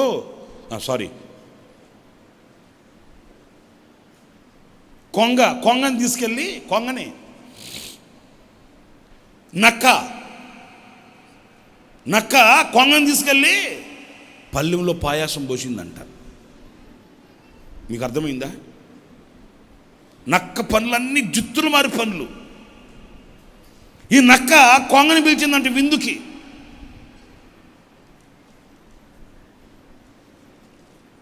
సరే, విందే కదానని ఈ కొంగ వెళ్ళిందంట. వెళ్తే పళ్ళెం పెట్టి పళ్ళెంలో పాయాసం పోసి తాగమనిందంట కొంగని. ఎట తాగుతుంది చెప్పండి? కొంగ మూతి ఎంత? మన మూతి ఎంత? పాపం ఆ కొంగ పటా పటా పటా పటా పొడుస్తుంది. ఆ పళ్ళెంలో ఉన్న పాయాసం వస్తుందా? పక్క నవ్వుకుంటుందంట ఈ నక్క. పాయాసమే గమలాడుతుంది, మంచిదే. మీకు అర్థమైందా? కొంగ కడుపు మండి ఏం పెద్ద ఫీల్ అవ్వలేదంట. 4 రోజుల తర్వాత నక్కని పిలిచి, నక్కకి విందు చేద్దామని రమ్మంటే నక్క సంకలు తట్టుకుంటూ వెళ్ళిందంట. ఆ కొంగ తక్కువైందా? అదేం చేసింది? ఒక జాడీ తెచ్చి, జాడీ తెచ్చి ఆ జాడీలో, ఆ కూజాలో పాయాసం పోసిందంట. దాని మూతి ఎంత ఉంటుంది? జాడీ మూతి ఎంత ఉంటుంది? ఈ నక్క మూతి ఎంత? మరి దీని మూతి దాంట్లోకి వెళ్తుందా? ఇక నక్కకి మూతి లోపలికి పోక ఏ జాడీలో ఉన్న పాయాసాన్ని వాసన చూసుకొని అంటుంటే కొంగ పక్క నవ్వుకుందంట. కొంగను తీసుకుని వెళ్ళి పల్లెల్లో పాయాసం పోస్తే అది తాగలేకపోయింది. నక్కను పిలుచుకొని వచ్చి కూచాలో పాయాసం పోస్తే అది తాగలేకపోయింది. మన బతుకు కూడా అట్లా ఉంది ఈరోజు. ఇప్పుడు ప్రతిష్ఠింపబడిన వాడిని, ప్రతిష్ఠించబడిన సంఘం, మాది ప్రతిష్ఠించబడిన సమాజం, మేము ప్రతిష్ఠితులము, మేము ప్రతిష్ఠితమైన జనము అని అన్ని అలంకరణ ధరించుకొని సాతానుగాడి చేతుల్లో పట్టబడి ఉంటే ప్రయోజనం ఏంటి? నువ్వు అలంకరింపబడిన వాడవే, స్నానం చేసిన వాడవే, నడికట్టు కట్టుకున్న వాడివే, తలపాగా ధరించుకున్న వాడివే, కిరీటం ధరించిన పడిన వాడివే. కానీ ఈ రోజున ఏదో కట్లు చేత నువ్వు కట్టబడి ఉన్నావు. అనర్గళంగా ఆయనను ఆరాధించలేకపోతున్నావు, అనర్గళంగా ఆయన స్తుతించలేకపోతున్నావు, విరివిగా ఆయన పరిచర్యలో ముందుకి సాగలేకపోతున్నావు. నీ కాళ్ళను కట్టిన బంధకాలు, నీ మనసును బంధించిన బంధకాలు, నీ నోటిని కట్టి ఉన్న ఆ సంఖ్యలు విప్పబడాలి. మనం ఎలా ఉండాలి? విమోచించబడిన జనమై ఉండాలి, విమోచించబడిన ప్రజలమై ఉండాలి, అనర్గళంగా ఆయనను ఆరాధించే జనమై ఉండాలి. పరుగులు తీసి ఆయన కొరకు ప్రయాసపడే జనమై ఉండాలి. కానీ నీ కాళ్ళు కట్టబడిన వాడిలా ఉండకూడదు సుమా.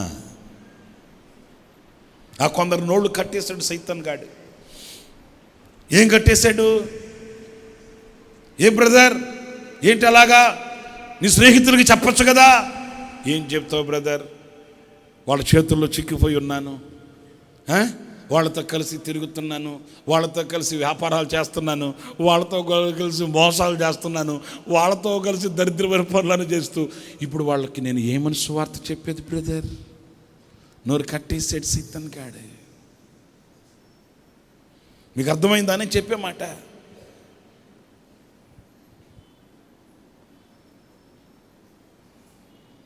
ఇంట్లో నా బ్రతికేంటో నాకు తెలుసు, నా కుటుంబానికి తెలుసు, నా పిల్లలకు తెలుసు. ఈ రోజున వాళ్ళ దగ్గర ఏమని ఒక సాక్ష్యపు మాట చెప్పగలను?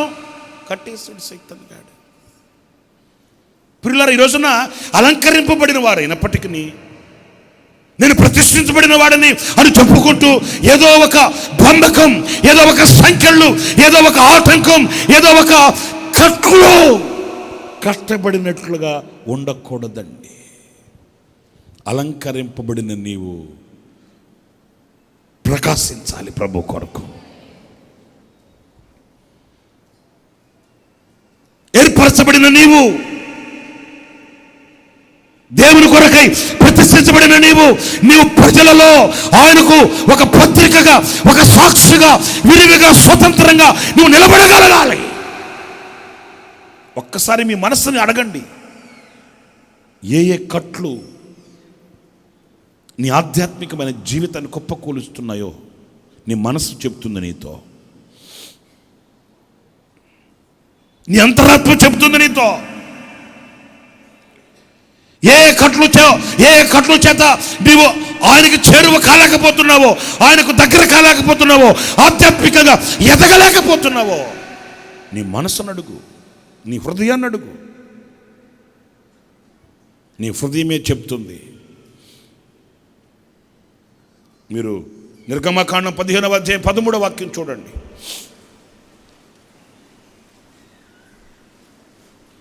నిర్గమకాండం 15వ అధ్యాయం 13వ వాక్యం. నీవు విమోచించిన ఈ ప్రజలను నీ కృపచేత తోడుకొని పోతివి, నీ బలము చేత వారిని నీ పరిశుద్ధాలయమునకు నడిపించితివి. స్తోత్రం కలుగునుగాక. నీవు విమోచించిన నీ ప్రజలు అంటే ఆయన ప్రజలు ఎవరు అంటే వాళ్ళు విమోచించబడిన వారు. వారు ఏ ఆటంకం లేకుండా, ఎలాంటి అవరోధాలు లేకుండా వాళ్ళు విశాలమైన హృదయంతో ఆయన సన్నిధికి వస్తారు, ఆయన పరిశుద్ధాలయములో నిలుస్తారు, ఆయనను ఆరాధిస్తారు, ఆయనను మహిమపరుస్తారు. నా ప్రియమైన సహోదరులారా, విమోచించబడిన నీవే ఆయనకు ప్రజలు లేక ఆయన జనము. నీవు కట్టబడి ఉన్నంత కాలం నీవు ఆయనకి జనము కాదు, ఆయనకి ప్రజలు కాదు, ఆయనకి నీకు సంబంధం లేదు. జాగ్రత్తగా వినండి. విడిపించడం అంటే ఏంటంటే అర్థం, అందరి తలల పైకెత్తి నన్ను చూడండి. ఒక కట్టబడిన దానిని విడిపించాలంటే ఆ స్థానం ముందు దేనినైనా ఒక దానిని ఉంచాలి. దేనినైనా అంటే ఏంటి? ఆ కట్టబడిన దానిని విడిపించాలంటే ఆ స్థానం ముందు దానికి సరిపడేది ఏంటి? ధనమా, వెండ, బంగారా, ముత్యాల, రత్నాల, స్థలమా, పొలమా, ఏదైనా ఆ స్థానానికి సరిపడేది ఆ స్థానానికి అప్పగిస్తే అది విడిపింపబడుతుంది. అంతేగాని ఆ స్థానం ఖాళీగా ఉన్నంత కాలం ఈ విడిపింపబడినది స్వతంత్రంగా ఉండేదానికి వీలు లేదు. మీకు ఇంకా అర్థమయ్యేటట్టు చెప్తాను, జాగ్రత్తగా వినండి.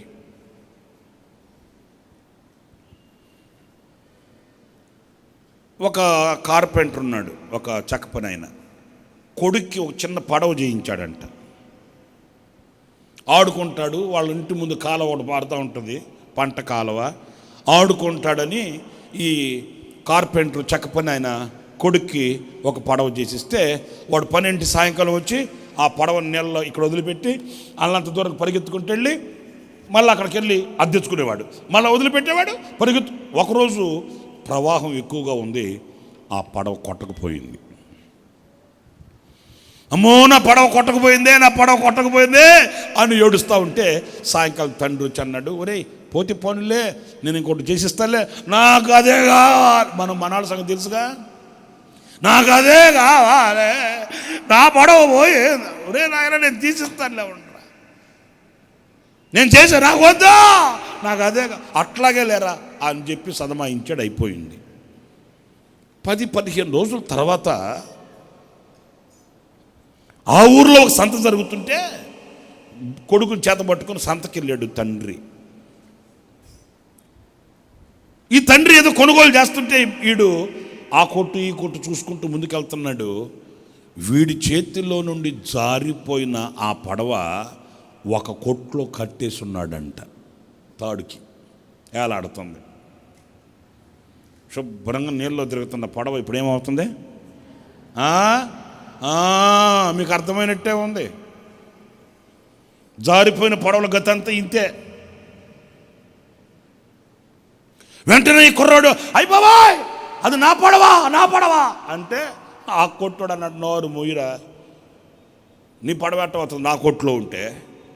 మా నాన్న చేశాడు, మా నాన్న నాకు ఇచ్చాడు. నిజమే, నేను చేపల కొరకని వలేస్తే నా వలలో పడింది ఈ నావ, ఈ పడవ, నాది నాకు ఇచ్చే. ఎట్లా అంటే ఆ కొట్టాడు అన్నాడట, నీది నీకే ఇచ్చేస్తా,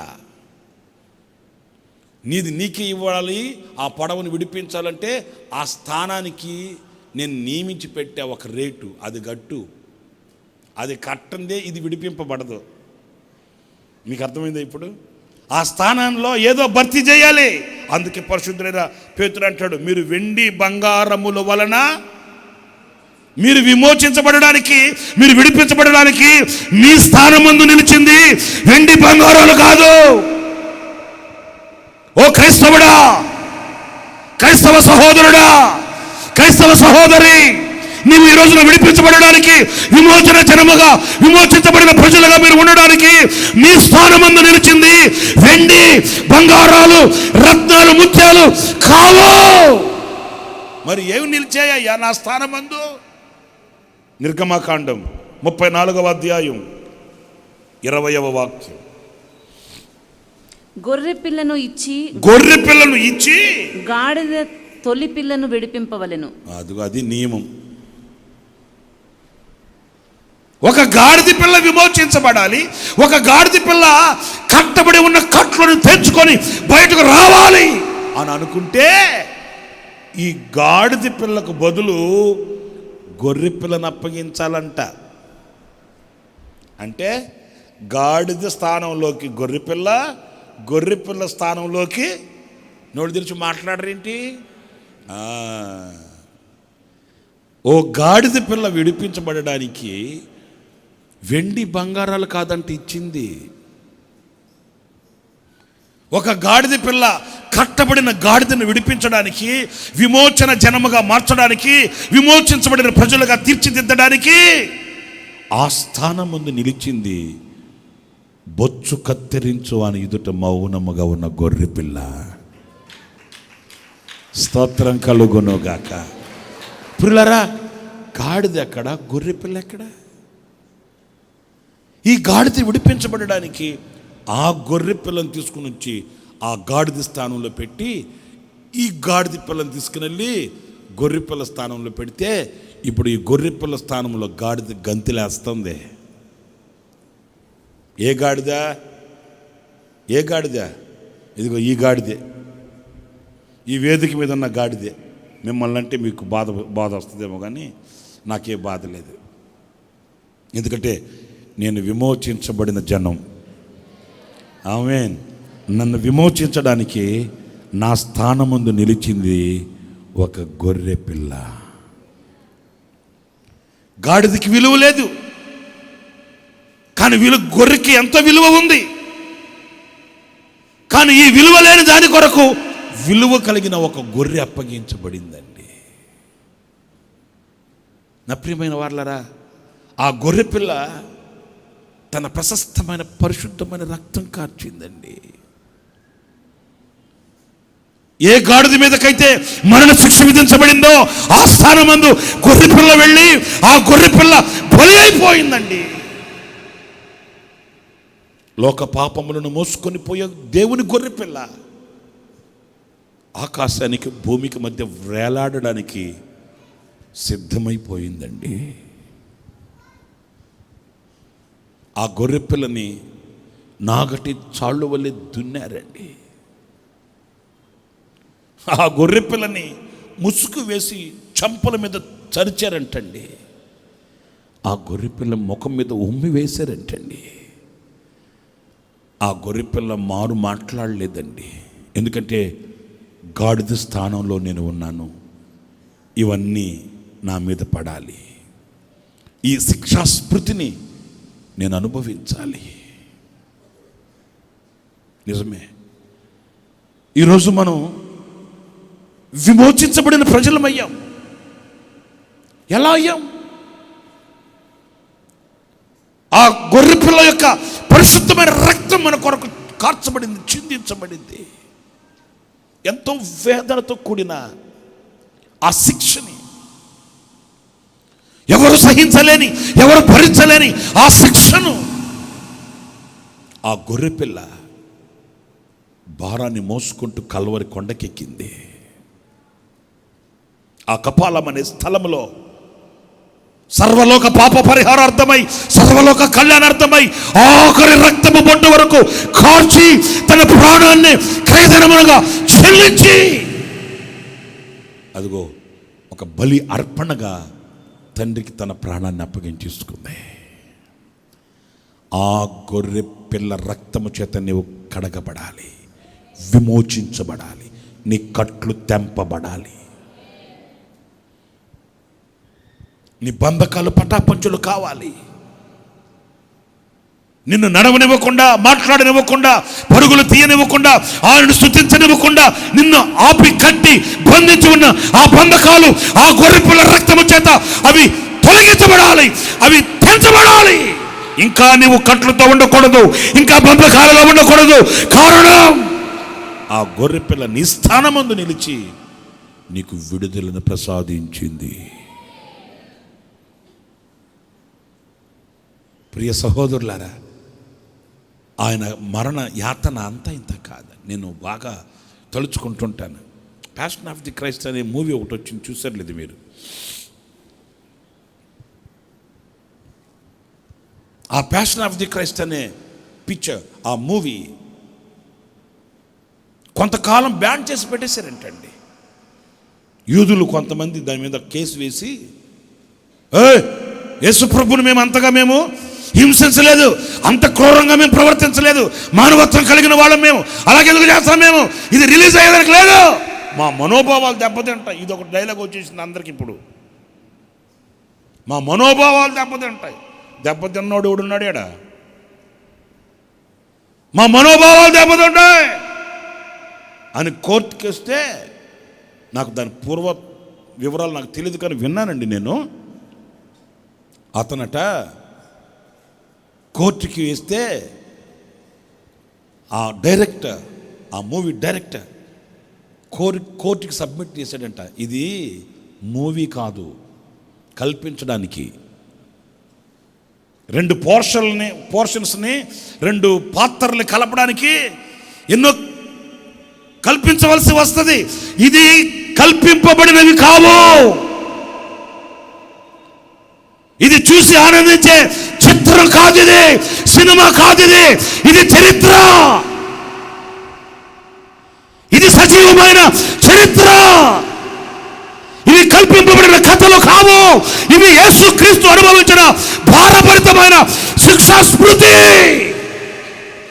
ఇదిగో ఆధారాలు, ఇదిగో చరిత్ర పుటాలు అని చరిత్రను తీసుకుని వెళ్ళి కోర్టు ముందు పెట్టాడట. కోర్టు నోటు మీద వేలేసుకొని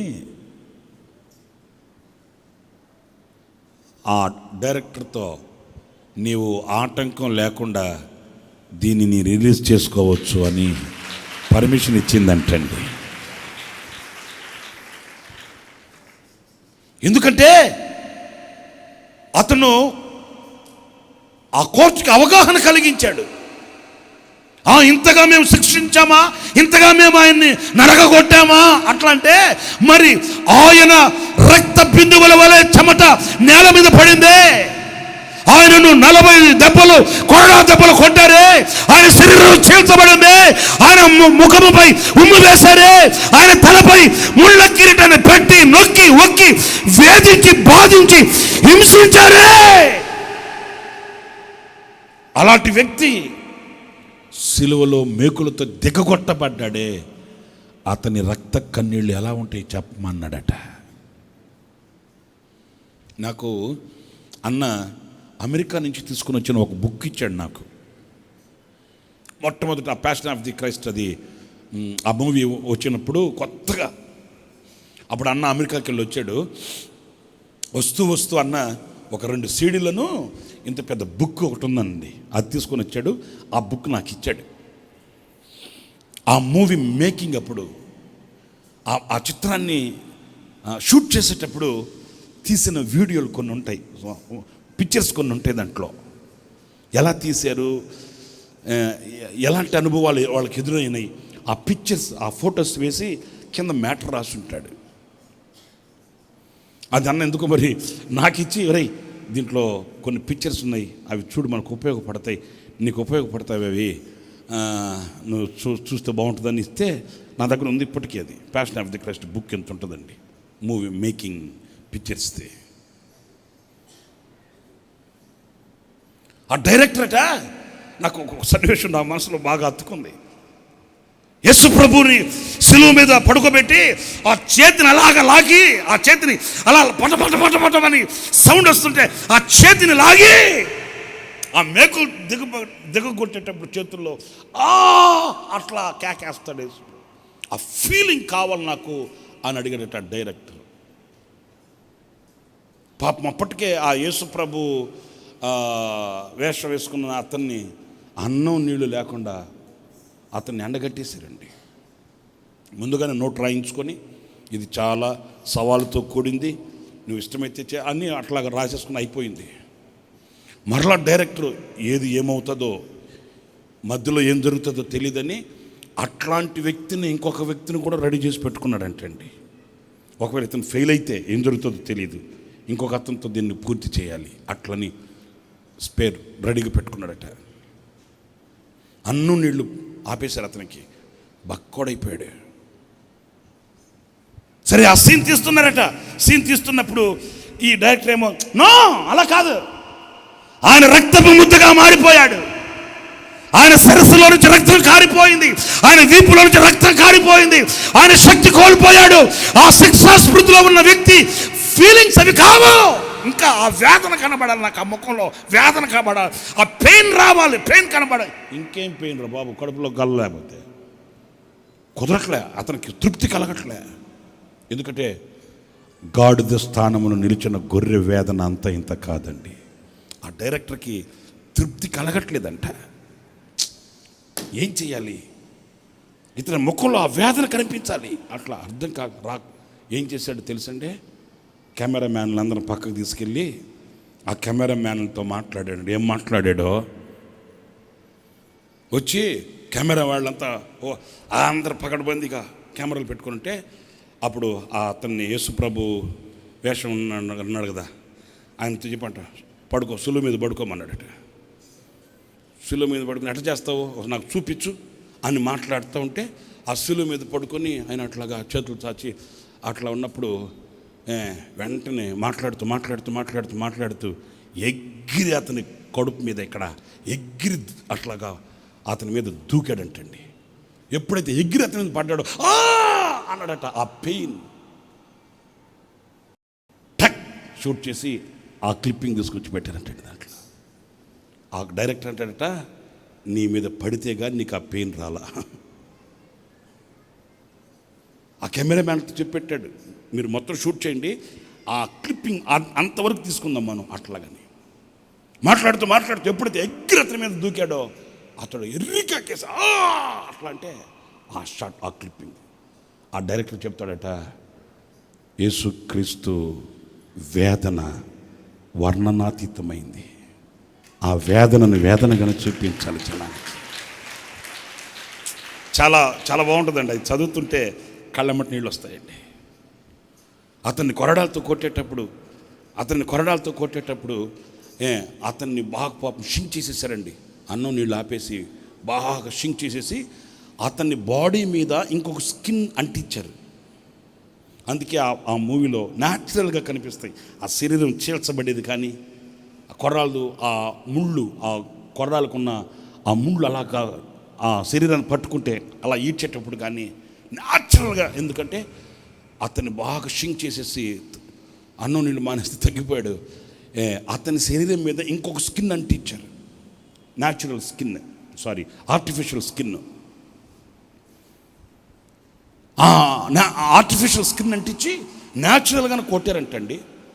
అది ఆయన శరీరాన్ని తగలట్లే, ఈ పైన అంటించిన శరీరాన్ని తగులుతుంది, చీల్చుకొని వస్తుంది, షూట్ చేస్తున్నారు. బై మిస్టేక్ ఎక్కడో ఆ ముళ్ళు వెళ్ళి అతని న్యాచురల్ స్కిన్కి తగిలిందంటండి. ఒక్క ముళ్ళు ఆ శరీరం చీల్చుకొచ్చేసింది. అతన్ని తీసుకెళ్ళి హాస్పిటల్లో చేర్చి ట్రీట్మెంట్ చేయిస్తున్నారు. అది చదువుతుంటే కళ్ళు నిండి వచ్చేస్తాయండి. అట్లాగే అతను తీసుకుని వెళ్ళి ట్రీట్మెంట్ చేయిస్తున్నారట. స్కిన్ చీల్చబడింది లోపల. సరే, ఒకరోజు డైరెక్టర్ అతను చూద్దామని మాట్లాడదాం అని వెళ్తే ఈ డైరెక్టర్ని చూడగానే అతను కన్నీళ్ళు పెట్టి ఏడ్చాడట. అప్పుడు డైరెక్టర్ అడిగాడట, ఏంటి కష్టంగా ఉందా, డూపును పెట్టి తీసేయమంటావా, ఇంకొకరు నువ్వు నన్ను అమర్చి చేసేయమంటావా, ఏంటి ఎలా ఉంది నీకు, బాధగా ఉందా అట్లంటే అతను అన్నాడట, బాధ కాదండి నేను ఏడ్చేది, ఒక్క ముళ్ళు తగిలితేనే నేను ఇంత బాధపడుతున్నాను, ఇంత వేదన పడుతున్నానే. ఒక్క ముళ్ళు మిస్ అయ్యి బై మిస్టేక్ ఒక్క ముళ్ళు తగిలితేనే ఇంత ట్రీట్మెంటు, ఇంత వేదన అనుభవిస్తున్నాను. మరి ఆ ప్రభు అయిన యేసుక్రీస్తు వీపు నాకటి చాళ్ళవలే దున్నబడిపోయింది. ఆయన ఎలా భరించాడండి, ఆయన ఎలా సహించాడండి, ఆయన ఎలా వేదన పడ్డాడండి. అంత వేదన గుండెల్లో పెట్టుకొని, తండ్రి వీరేమి చేయుచున్నారో వీరెరుగురు కనుక వీరిని క్షమించమన్నాడే. ఆ ప్రేమకు ఎంత వెల కట్టగలమండి అని ఏడ్చాడంటండి. నా ప్రియులారా, మనం ఎలా విమోచించబడ్డాం, మనం ఎలా తప్పించబడ్డాం, ఈరోజు మనం ప్రభువా అని అనగలుగుతున్నామే. ఎలా? వెండి చెల్లించి, బంగారాన్ని చెల్లించి, ఎడ్ల ఎక్కువ కోడల ఎక్కువ రక్తం చేత మనం విమోచించబడ్డామా? లేదు. గాడిద స్థానంలో గొర్రెపిల్ల నిలిచింది. ధరణిలోని ప్రేమలన్నీయు స్థిరము కాదు, కరిగిపోవును. ధరణిలోని ప్రేమలన్నీయు స్థిరము కాదు, కరిగిపోవును. క్రీస్తు యేసు కలువరి ప్రేమ కడవరకు ఆదరించును. క్రీస్తు యేసు కలువరి ప్రేమ కడవరకు ఆదరించును. ప్రేమ యేసుని ప్రేమ అది ఎవరు కొలువలేనిది. తల్లిదండ్రుల ప్రేమ నీడవలే గతించును. తల్లిదండ్రుల ప్రేమ నీడవలే గతించును. కన్నా బిడ్డల ప్రేమ కలలా కరిగిపోను. కన్నా బిడ్డల ప్రేమ కలలా కరగిపోను. ఎన్నడెన్నడు మారనిది నా యేసుని దివ్య ప్రేమ. ఎన్నడెన్నడు మారనిది నా యేసుని నిత్య ప్రేమ. ప్రేమ యేసుని ప్రేమ ఇది ఎవరు కొలువలేనిది. నిజము దీనిని నమ్ము ఇది భువియందుంచలేనిది. ధరణిలోని ప్రేమలన్నీయో స్థిరము కాదు కరగిపోవును. ధరణిలోని ప్రేమలన్నీయు స్థిరము కాదు కరగిపోవును. క్రీస్తు యేసు కలువరి ప్రేమ కడవరకు ఆదరించును. క్రీస్తు యేసు కలువరి ప్రేమ కడవరకు ఆదరించును. ఎన్నడెన్నడు మారనిది నా యేసుని దివ్య ప్రేమ. ఎన్నడెన్నడు వీడనిది నా యేసుని నిత్య ప్రేమ. ప్రేమ యేసుని ప్రేమ అది ఎవరు కొలువలేనిది. నిజము దీనిని నమ్ము అది భువియందించలేనిది. ప్రేమ యేసుని ప్రేమ అది ఎవరు కొలువలేనిది. నిజము దీనిని నమ్ము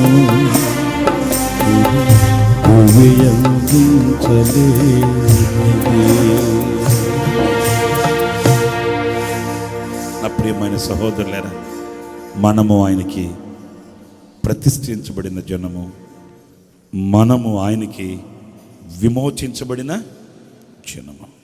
ఇంకొక మాట కూడా, తీతుకి పరిశుద్ధుడైన పౌలు రాసిన పత్రిక 2వ అధ్యాయం 14వ వాక్యం. ఆయన సమస్తమైన దుర్నీతి నుండి మనలను విమోచించి సత్క్రియలందు ఆసక్తి గల ప్రజలను తన కోసము పవిత్రపరచుకొని తన సొత్తుగా చేసుకొనుటకు. ఏం చేసుకున్నాడంటే మనల్ని చెప్పండి, తన తన అందరు చెప్పండి, తన సొత్తుగా. ఇప్పుడు మనం ఎవరమే అంటే ఆయన సొత్తైన ప్రజలము. చప్పట్లు కొట్టండి, గట్టిగా కొట్టండి. హల్లెలూయా. ఆయన సొత్తైన ప్రజలం. ఆయన ఎవరైనా అయ్యా నీ స్వాస్థ్యమేది అని అంటే ఆయన మనల్ని చూపిస్తాడు. మనం ఎలాంటి ప్రజలుగా ఉండాలంటే ఆయనకి సొంతమైన, ఆయన సొత్తైన ప్రజలుగా ఉండాలండి. నేను మీకు దేవుడినై ఉంటాను, మీరు నా ప్రజలై ఉంటారు. ఎలాంటి ప్రజలు? ఆయనకి సొత్తైన ప్రజలు. ఒక మాట నేను మిమ్మల్ని అడుగుతున్నాను, నీవు ఎవరి సొత్తు? నీవు ఆయన సొత్తే అయితే, ఆయన స్వాస్థ్యమే అయితే, ఆయనకి నీ మీద ఎంత అధికారం ఉంది, ఎంత అధికారం ఉంది. నేను ఈ ఫోన్ని కొనుక్కున్నాను. వాస్తవంగా నేను కొనలేదు ఈ ఫోను. నాకు వెస్లీ పాస్టర్ గారు ఇచ్చారు ఈ ఫోన్. గుడారాల పండగకి, మొన్న గుడారాల పండగ కాదు, 4 సంవత్సరాల క్రితం, 4 ఏళ్ల క్రితం గుడారాల పండగకి 2 ఫోన్లు తెప్పించి నాకు ఒకటి ఇచ్చి విశ్రాన్ని ఒకటి తీసుకున్నాడు. ఆయన ఇచ్చాడు. 4-5 ఇంచుమించు 4.5 సంవత్సరం నుంచి ఇదే వాడుతున్నా. సరే, చెప్పేది ఏనండి, నేను కొన్నాను అనుకోండి, ఇది నేను కొన్నాను అనుకోండి, దీని మీద పూర్తి అధికారం ఎవరికి ఉంటుంది? చెప్పరేంటి?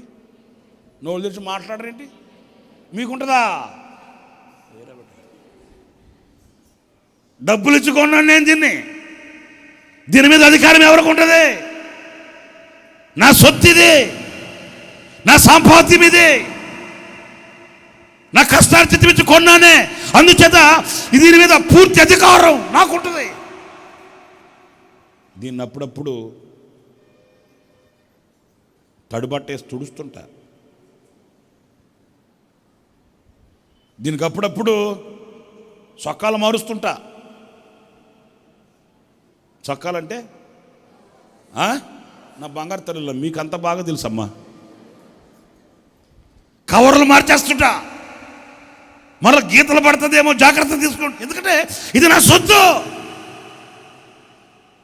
ఈ కవర్ తీసి వేరే కవర్ వేసేస్తున్నాను అనుకో, అప్పుడు ఈ ఫోను ఏంటి ఎటకారమా, ఎందుకు మారుస్తున్నావు అంటదా?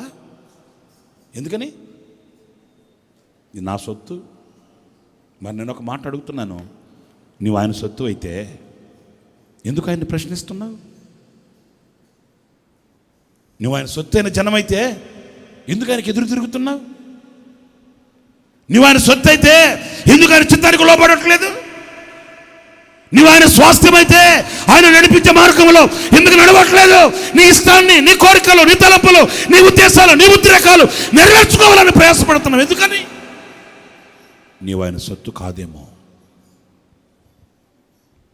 అదే చెప్పాడు ఇర్మియాతో దేవుడు. ఇర్మియా, కుమ్మని వారి ఇంటికి వెళ్ళు, నీతో అక్కడ కొన్ని విషయాలు మాట్లాడాలి నేను.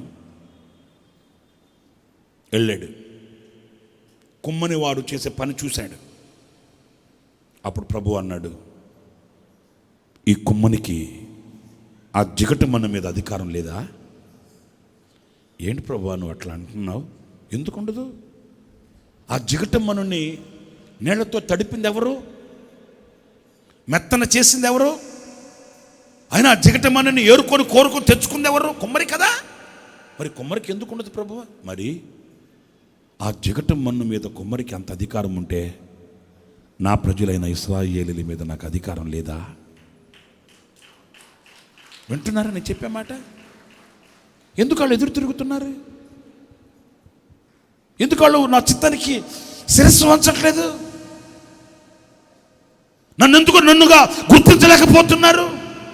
ఆ మాట ఈ రాత్రి, ఈ రోజున నిన్ను అడుగుతుంది. నీవు ఆయనకి సొత్తైన జనమే అయితే, నీవు ఆయన స్వకీయ సాంపాద్యమైన ప్రజలే అయితే, నీ మీద పూర్తి అధికారాన్ని ఆయన చేతికిస్తావు. అందరు నన్ను చూడండి, ఒక మాట చెప్తాను. నీవు ఎప్పుడైనా ప్రార్థన చేసేటప్పుడు ప్రభువా నాకు ఉద్యోగమి, ప్రభువా నాకు అది ఇవ్వు, నాకు ఇది ఇవ్వు, నాకు అదిదా, నాకు ఇదిదా అని నువ్వు అడిగితే నీవు యజమానుడు అవుతావు, ఆయన దాసుడు అవుతాడు. వింటున్నారని చెప్పే మాట. నీవు యజమాని అవుతావు, ఆయన దాసుడు అవుతాడు. ఆజ్ఞాపించేవాడు యజమానుడు, ఆ పని చేసేవాడు దాసుడు అవుతాడు. నాకు అది కావాలి, నాకు ఇది కావాలి, నాకు అది చేయి, నాకు ఇది చేయి అని అంటే నువ్వు యజమానుడువా? నీ పని చేయడానికి ఆయన దాసుడా? అలా కాదు. నాయనా నేనేం చేయమంటావు చెప్పు, నేను చేస్తాను. ప్రభువా నీ చిత్తం ఏంటో నాకు తెలియపరచు, నేను చేస్తాను. ప్రభువా నన్ను ఎలా ఉండమంటావు, ఎక్కడికి వెళ్ళమంటావు చెప్పు, వెళ్తాను అని ఎప్పుడైతే నువ్వు అలా అంటావో ఆ రోజు నీకు ఆయన యజమానుడు అవుతాడు, ఆయనకు నువ్వు దాసుడు అవుతావు. దాసుడు యజమాని దగ్గర దీవెనలు పొందుతాడు. నీవు యజమానిగా ఉన్నంతకాలం ఏ దీవెన నువ్వు పొందుకోలేవు. గుర్తుపెట్టుకోండి, నీవు యజమానిగా మాట్లాడుతూ ప్రార్థిస్తున్నంత కాలం ఏ దీవెన నీకు రాదు. నీవు దాసుడవు కావాలి. నైనా నేను నీ చేతిలో ఉన్నానయ్యా, నేను నీ చేత పోషింపబడుతున్నానయ్యా, నేను నీ కృప చేత బ్రతికి ఉన్నానయ్యా, నేను నీ సొత్తుని, నా మీద పూర్తి అధికారం నీకుందయ్యా, నువ్వు ఎలా చెప్తే నేను అలా చేస్తానయ్యా, నువ్వు ఏం చెప్తే అది వింటానయ్యా, నన్ను ఏ స్థితిలో నువ్వు పెడితే ఆ స్థితిలో నేను బ్రతుకుతానయ్యా. ఎప్పుడైతే నీ అధికారాన్ని ఆయన చేతికిస్తావో ఆయన స్వాస్థ్యం, ఆయన సొత్తుగా నువ్వు మార్చబడతావు. ఆయన సొత్తుని ఆయన కాపాడుకుంటాడు, ఆయన స్వాస్థ్యాన్ని ఆయన భద్రపరుచుకుంటాడు, ఆయన జనాన్ని ఆయన నడిపించుకుంటాడు. ఈరోజు నువ్వు తీర్మానం చేసుకోవాలి. ఒకవేళ నీవు లోకానికి సొత్తుగా, ఎవరో వ్యక్తులకు సొత్తుగా ఇంతకాలం నీవు ఉంటే, ఈ ఆరాధనలో నా ప్రియ సహోదరులారా, నైనా నేను నీ సొత్తు అయిన జనం, నువ్వు నన్ను ఎలా నడిపిస్తే అలా నడిపించబడుతాను, నువ్వు నన్ను ఎలా పోషిస్తే నేను అలా పోషించబడుతాను. అర్థమవుతుందా? నువ్వు నన్ను ఎక్కడ ఉంచితే అక్కడే పడి ఉంటాను. నిన్ను నువ్వు అప్పగించుకొని చూడు, ఆయన నీకు దేవుడై ఉంటాడు, ఆయన నీకు నాయకుడై ఉంటాడు, ఆయన నీకు యజమానుడై ఉంటాడు. ఆయన తన ప్రజలను ఎడబాయువాడు కాడు. 3 విషయాలు నేను మీతో చెప్తూ వచ్చాను. మనం ఎలాంటి జనం అంటే ప్రతిష్ఠించబడిన జనం, విమోచించబడిన జనం, ఆయన సొత్తైన జనం. ఆయన మనకు దేవుడై ఉంటాడు, మనం ఆయనకు ప్రజలమై ఉంటాము. ఆయన తన ప్రజలను ఎడబాయువాడు కాడు గనుక నీ చేతిని విడిపించకుండా నడిపిస్తాడు. నిన్ను నువ్వు ఆయనకు అప్పగించుకోవాలి. అందరు లేచి నిలబడండి, చిన్న ప్రార్థన చేసుకుని వెళ్ళిపోదాం.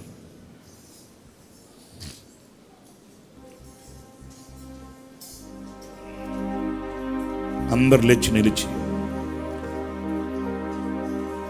పక్కన ఉన్న వాళ్ళు మీరు లేపండి. చాలాసేపు కూర్చున్నారు కదా, లెగలేకపోతున్నారేమో. రైట్, తలలోంచి కళ్ళు మూయండి. నీవు ఎలాంటి వ్యక్తివిగా ఉన్నావు? ప్రతిష్ఠించబడిన జనము. ప్రతిష్ఠించబడడం అంటే నువ్వు స్నానం చేయబడాలి, నియమించబడిన ప్రతిష్ఠించబడిన వస్త్రాలు ధరించుకోవాలి, నడికట్టు బిగించాలి, తలపాగా కట్టబడాలి, కిరీటం పెట్టబడాలి. అప్పుడే నీవు ప్రతిష్ఠించబడిన వాడవు. అంతేకాదు, అక్కడ మరొక మాట కూడా రాయబడి ఉంది. అభిషేక తైలాన్ని తీసుకుని వచ్చి అతని తల మీద పోసి అతనిని అభిషేకించాలట. అప్పుడే నీవు ఆయనకి ప్రతిష్ఠించబడిన జనం. రెండవది, నీ స్థానమందు నిలిచి, నీ స్థానమందు కొరడా దెబ్బలు తిని, నీ స్థానమందు అవమానములను అనుభవించి, నీ కొరకు బలి అయిపోయిన గొర్రెపిల్ల నిన్ను విమోచించింది. నీ విమోచన కొరకు రక్తం కార్చింది. నీ విమోచన కొరకు దెబ్బలు తినింది. ఆ రక్తం చేత నీవు కడగబడకుండా ఉన్నావు. ఇంకా ఏదో కట్లు నిన్ను బంధించి వేసే.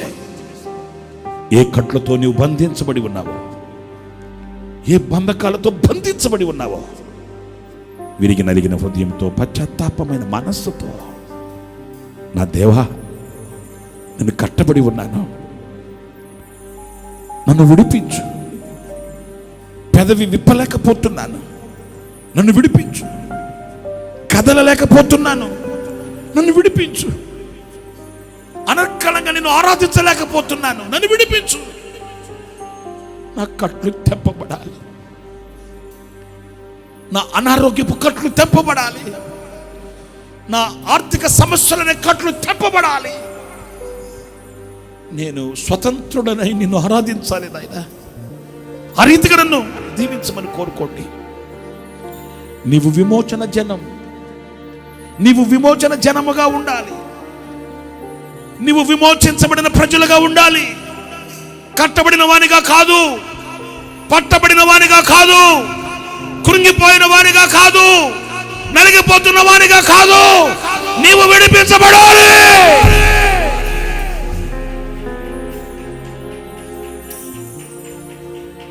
నీ అవిధేయతలను, నీ బలహీనతలను ఒప్పుకొని, నాయనా నా కట్లు తెప్పబడి నీ కొరకై సాక్షిగా నిలబడి నేను ప్రకాశించాలి ప్రభు.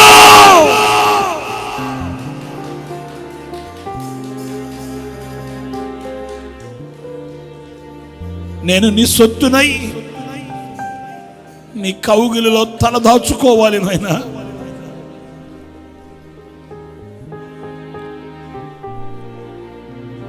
నా మీద పూర్తి అధికారాన్ని నీకు ఇస్తున్నాను స్వామి. నీవే నన్ను నడిపించు, నీవే నన్ను బ్రతికించు, నీవే నన్ను పోషించు, నీవే నన్ను తప్పించు. నీవే నీవే నీవే నీవే నాకు జీవాధిపతి వై ఉండు.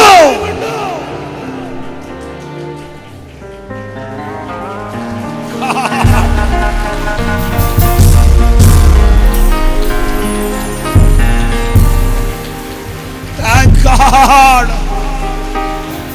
యేసు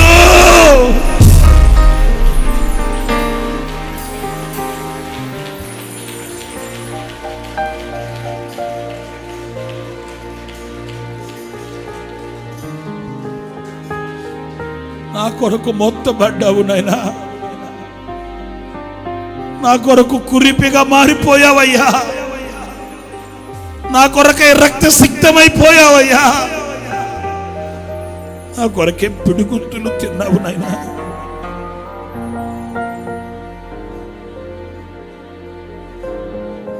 నన్ను కొన్నావు నాయనా. నాకు నీవు ఉన్నావు నాయనా. ఎవరు నాకు లేరు, ఎవరు నాతో రారు. నిరాశ నిస్పృహల మధ్య నేను ఉన్నప్పుడు నా ప్రక్కన నిలిచింది నీవు కదా ప్రభు. నన్ను బలపరిచింది నీవు కదా ప్రభు. నన్ను దీవించింది నీవు కదా ప్రభు. నేను నీ సొత్తునయ్యా, నేను నీ సొత్తునయ్యా.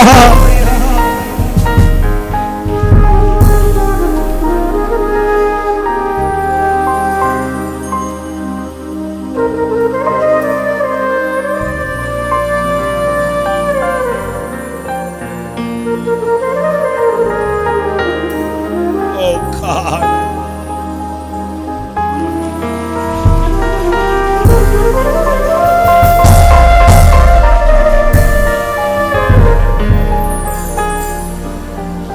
నా ప్రియ సహోదరులారా, మీ చిత్తాన్ని నెరవేర్చమని అడగడం కాదు, మీ కోరికలు నెరవేర్చమని అడగడం కాదు, మీ తలంపులు నెరవేర్చమని అడగడం కాదు. నీవేం చెప్తే అదే చేస్తానయ్యా. నీ ఆజ్ఞలను శిరస్సు వంచి నెరవేరుస్తానయ్యా. ఏ స్థితిలో నన్ను పెడితే ఆ స్థితిలో నీ కొరకు జీవిస్తాను నాయనా. నీవే నా యజమానుడుగా ఉండాలి, నీవే నాకు శిరస్సుగా ఉండాలి, నీవే నాకు తండ్రిగా ఉండాలి. నీ కృప తప్ప నాకు వేరొక్కటి లేదు నాయనా. నీ కృప తప్ప వేరొక్కటి నాకు లేదు నాయనా, లేదు నాయనా, లేదు.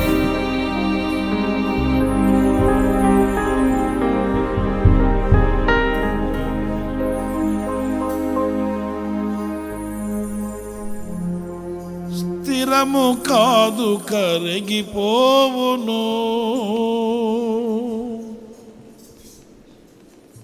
ధరణిలోని ప్రేమలన్నీయు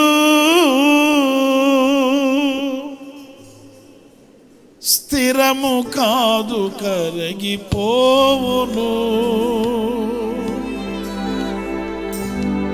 క్రీస్తు యేసు కలువరి ప్రేమ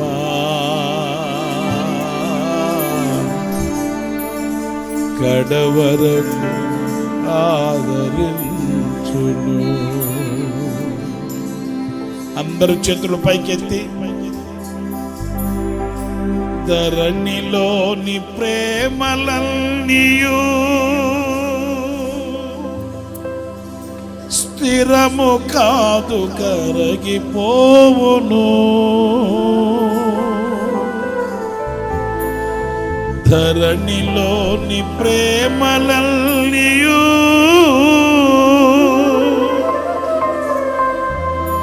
స్థిరము కాదు కరిగిపోవును. క్రీస్తు యేసు కలువరి ప్రేమ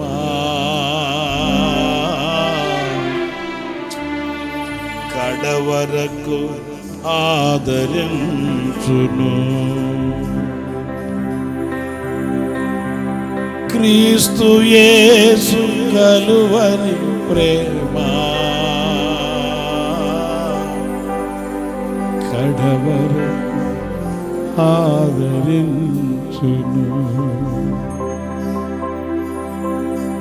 బంధుమిత్రుల ప్రేమ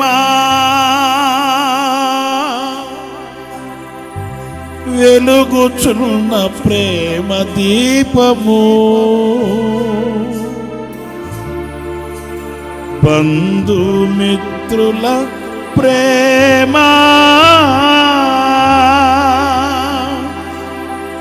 వెలుగుచున్న ప్రేమ దీపము, నూనె ఉన్నంత కాలమే వెలుగు నుంచి ఆరిపోను.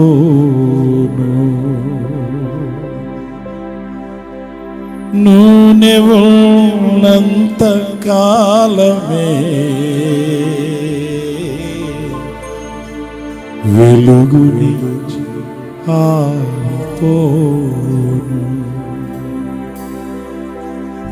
ప్రేమ యేసుని ప్రేమ అది ఎవరు కొలువలేనిది, నిజము దీనిని అది భువి అందించలేనిది.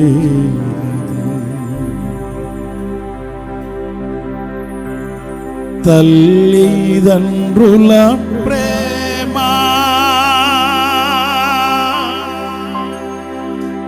నీడవలే గతించును, తల్లిదండ్రుల ప్రేమ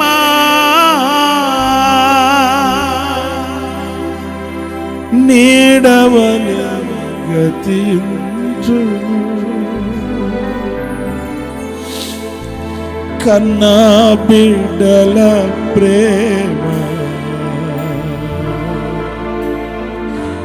కలల కరిగిపోను. కన్నా బిడ్డల ప్రేమ కలల కరిగిపోను.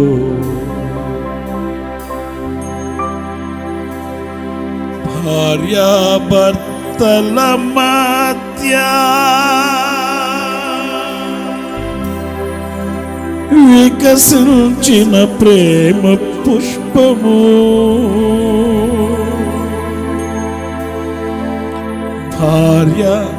భార్యాభర్తల మధ్య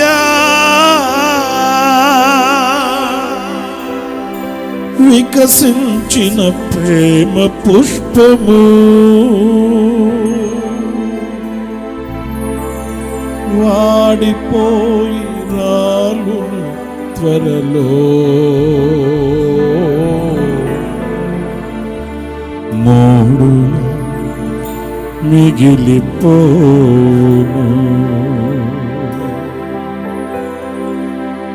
వాడిపోయి రాలును త్వరలో. మూడుల మిగిలిపోను.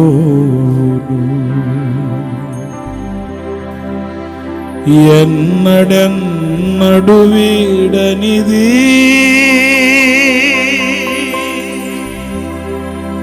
నా యేసుని నిత్య ప్రేమ. ఎన్నడెన్నడు వీడనిది నా యేసు దివ్య ప్రేమ. ప్రేమ యేసుని ప్రేమ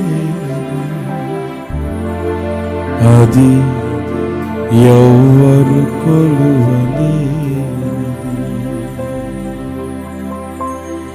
నిజము దేనిని ఇది భూమి అందించలేనిది. భూమి అందించలేనిది. భూమి అందించలేనిది.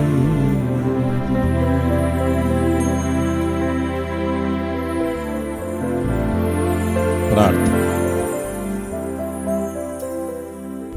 పరిశుద్ధుడైన తండ్రి, ఆశ్చర్యకరుడానికి స్తోత్రాలు.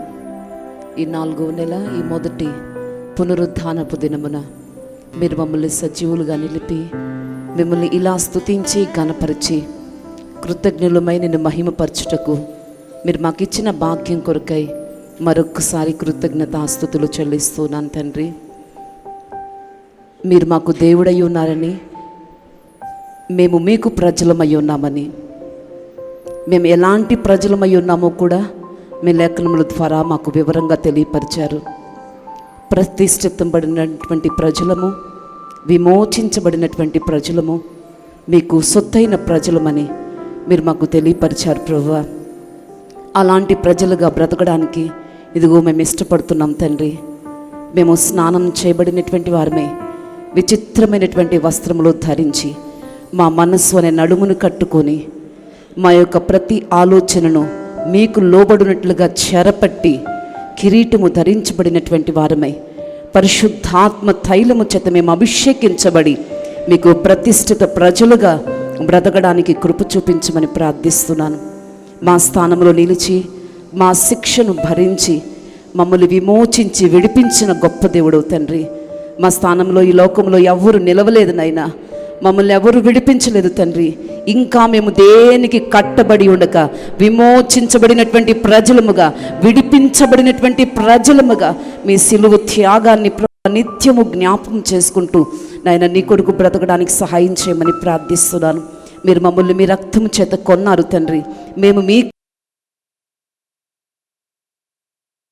మానవుడునైనా మీకు శిరస్సు ఉంచి అప్పగించుకుంటున్నాం తండ్రి. మీ చిత్తం మాలో జరగాలి ప్రభువా. మీకు మేము దాసులమై ఉన్నాం. మీరు ఆజ్ఞాపించిన ప్రకారముగా నడిపించబడి నీకు మహిమ తీసుకొని రావడానికి కృప చూపించమని ప్రార్థిస్తున్నాను. నీ సన్నిధిలో వాక్యాన్ని విని తీర్మానం చేసుకున్న బిడ్డలందరూ ఇక మీదట ఇలాగే నీకు ప్రజలుగా బ్రతుకుదురుగాక. నీ ప్రజలు పొందుకునే ప్రతి ఆశీర్వాదాన్ని పొందుకుందురుగాక. నీ దాసుని అభిషేకించి ఇంతవరకు బలపరిచి వాడుకున్నారు. ఇంక నువ్వు కృపను అనుగ్రహించి వాడుకోనండి. చేరి వచ్చిన బిడ్డలు మీరు దీవించండి. మీ సన్నిధిలోని మేళ్లు చేత తృప్తిపరచండి. సమస్యలతో వచ్చినటువంటి వారి ప్రతి సమస్యను పరిష్కరించండి, ఆదరించండి, నెమ్మదినివ్వండి. మీ సన్నిధిలోని సమాధానముతో నింపండి. కృపాక్షేమాలు తోడయుంచమని సమస్త ఘనత మహిమ ప్రభావం నీకు ఆరోపించుకుంటూ నజరేయుడైన యేసు నామం నడుగుచున్నాను తండ్రి. ఆమేన్. మన తండ్రి అయిన దేవుని ప్రేమ, కుమారుడైన యేసు క్రీస్తు కృప, పరిశుద్ధాత్మనందలి అన్యోన్యమైన సహవాసం, సన్నిధి, సముఖం ఈ ఆరాధనలో పాలు పొందిన ఒక్కొక్కరికి సదాకాలం తోడయుండి నడిపించునుగాక. Amen, amen, amen. ప్రభు పేరట మీ అందరికీ వందనాలు. దేవుడు మిమ్మల్ని ఆశీర్వదించి దీవించునుగాక.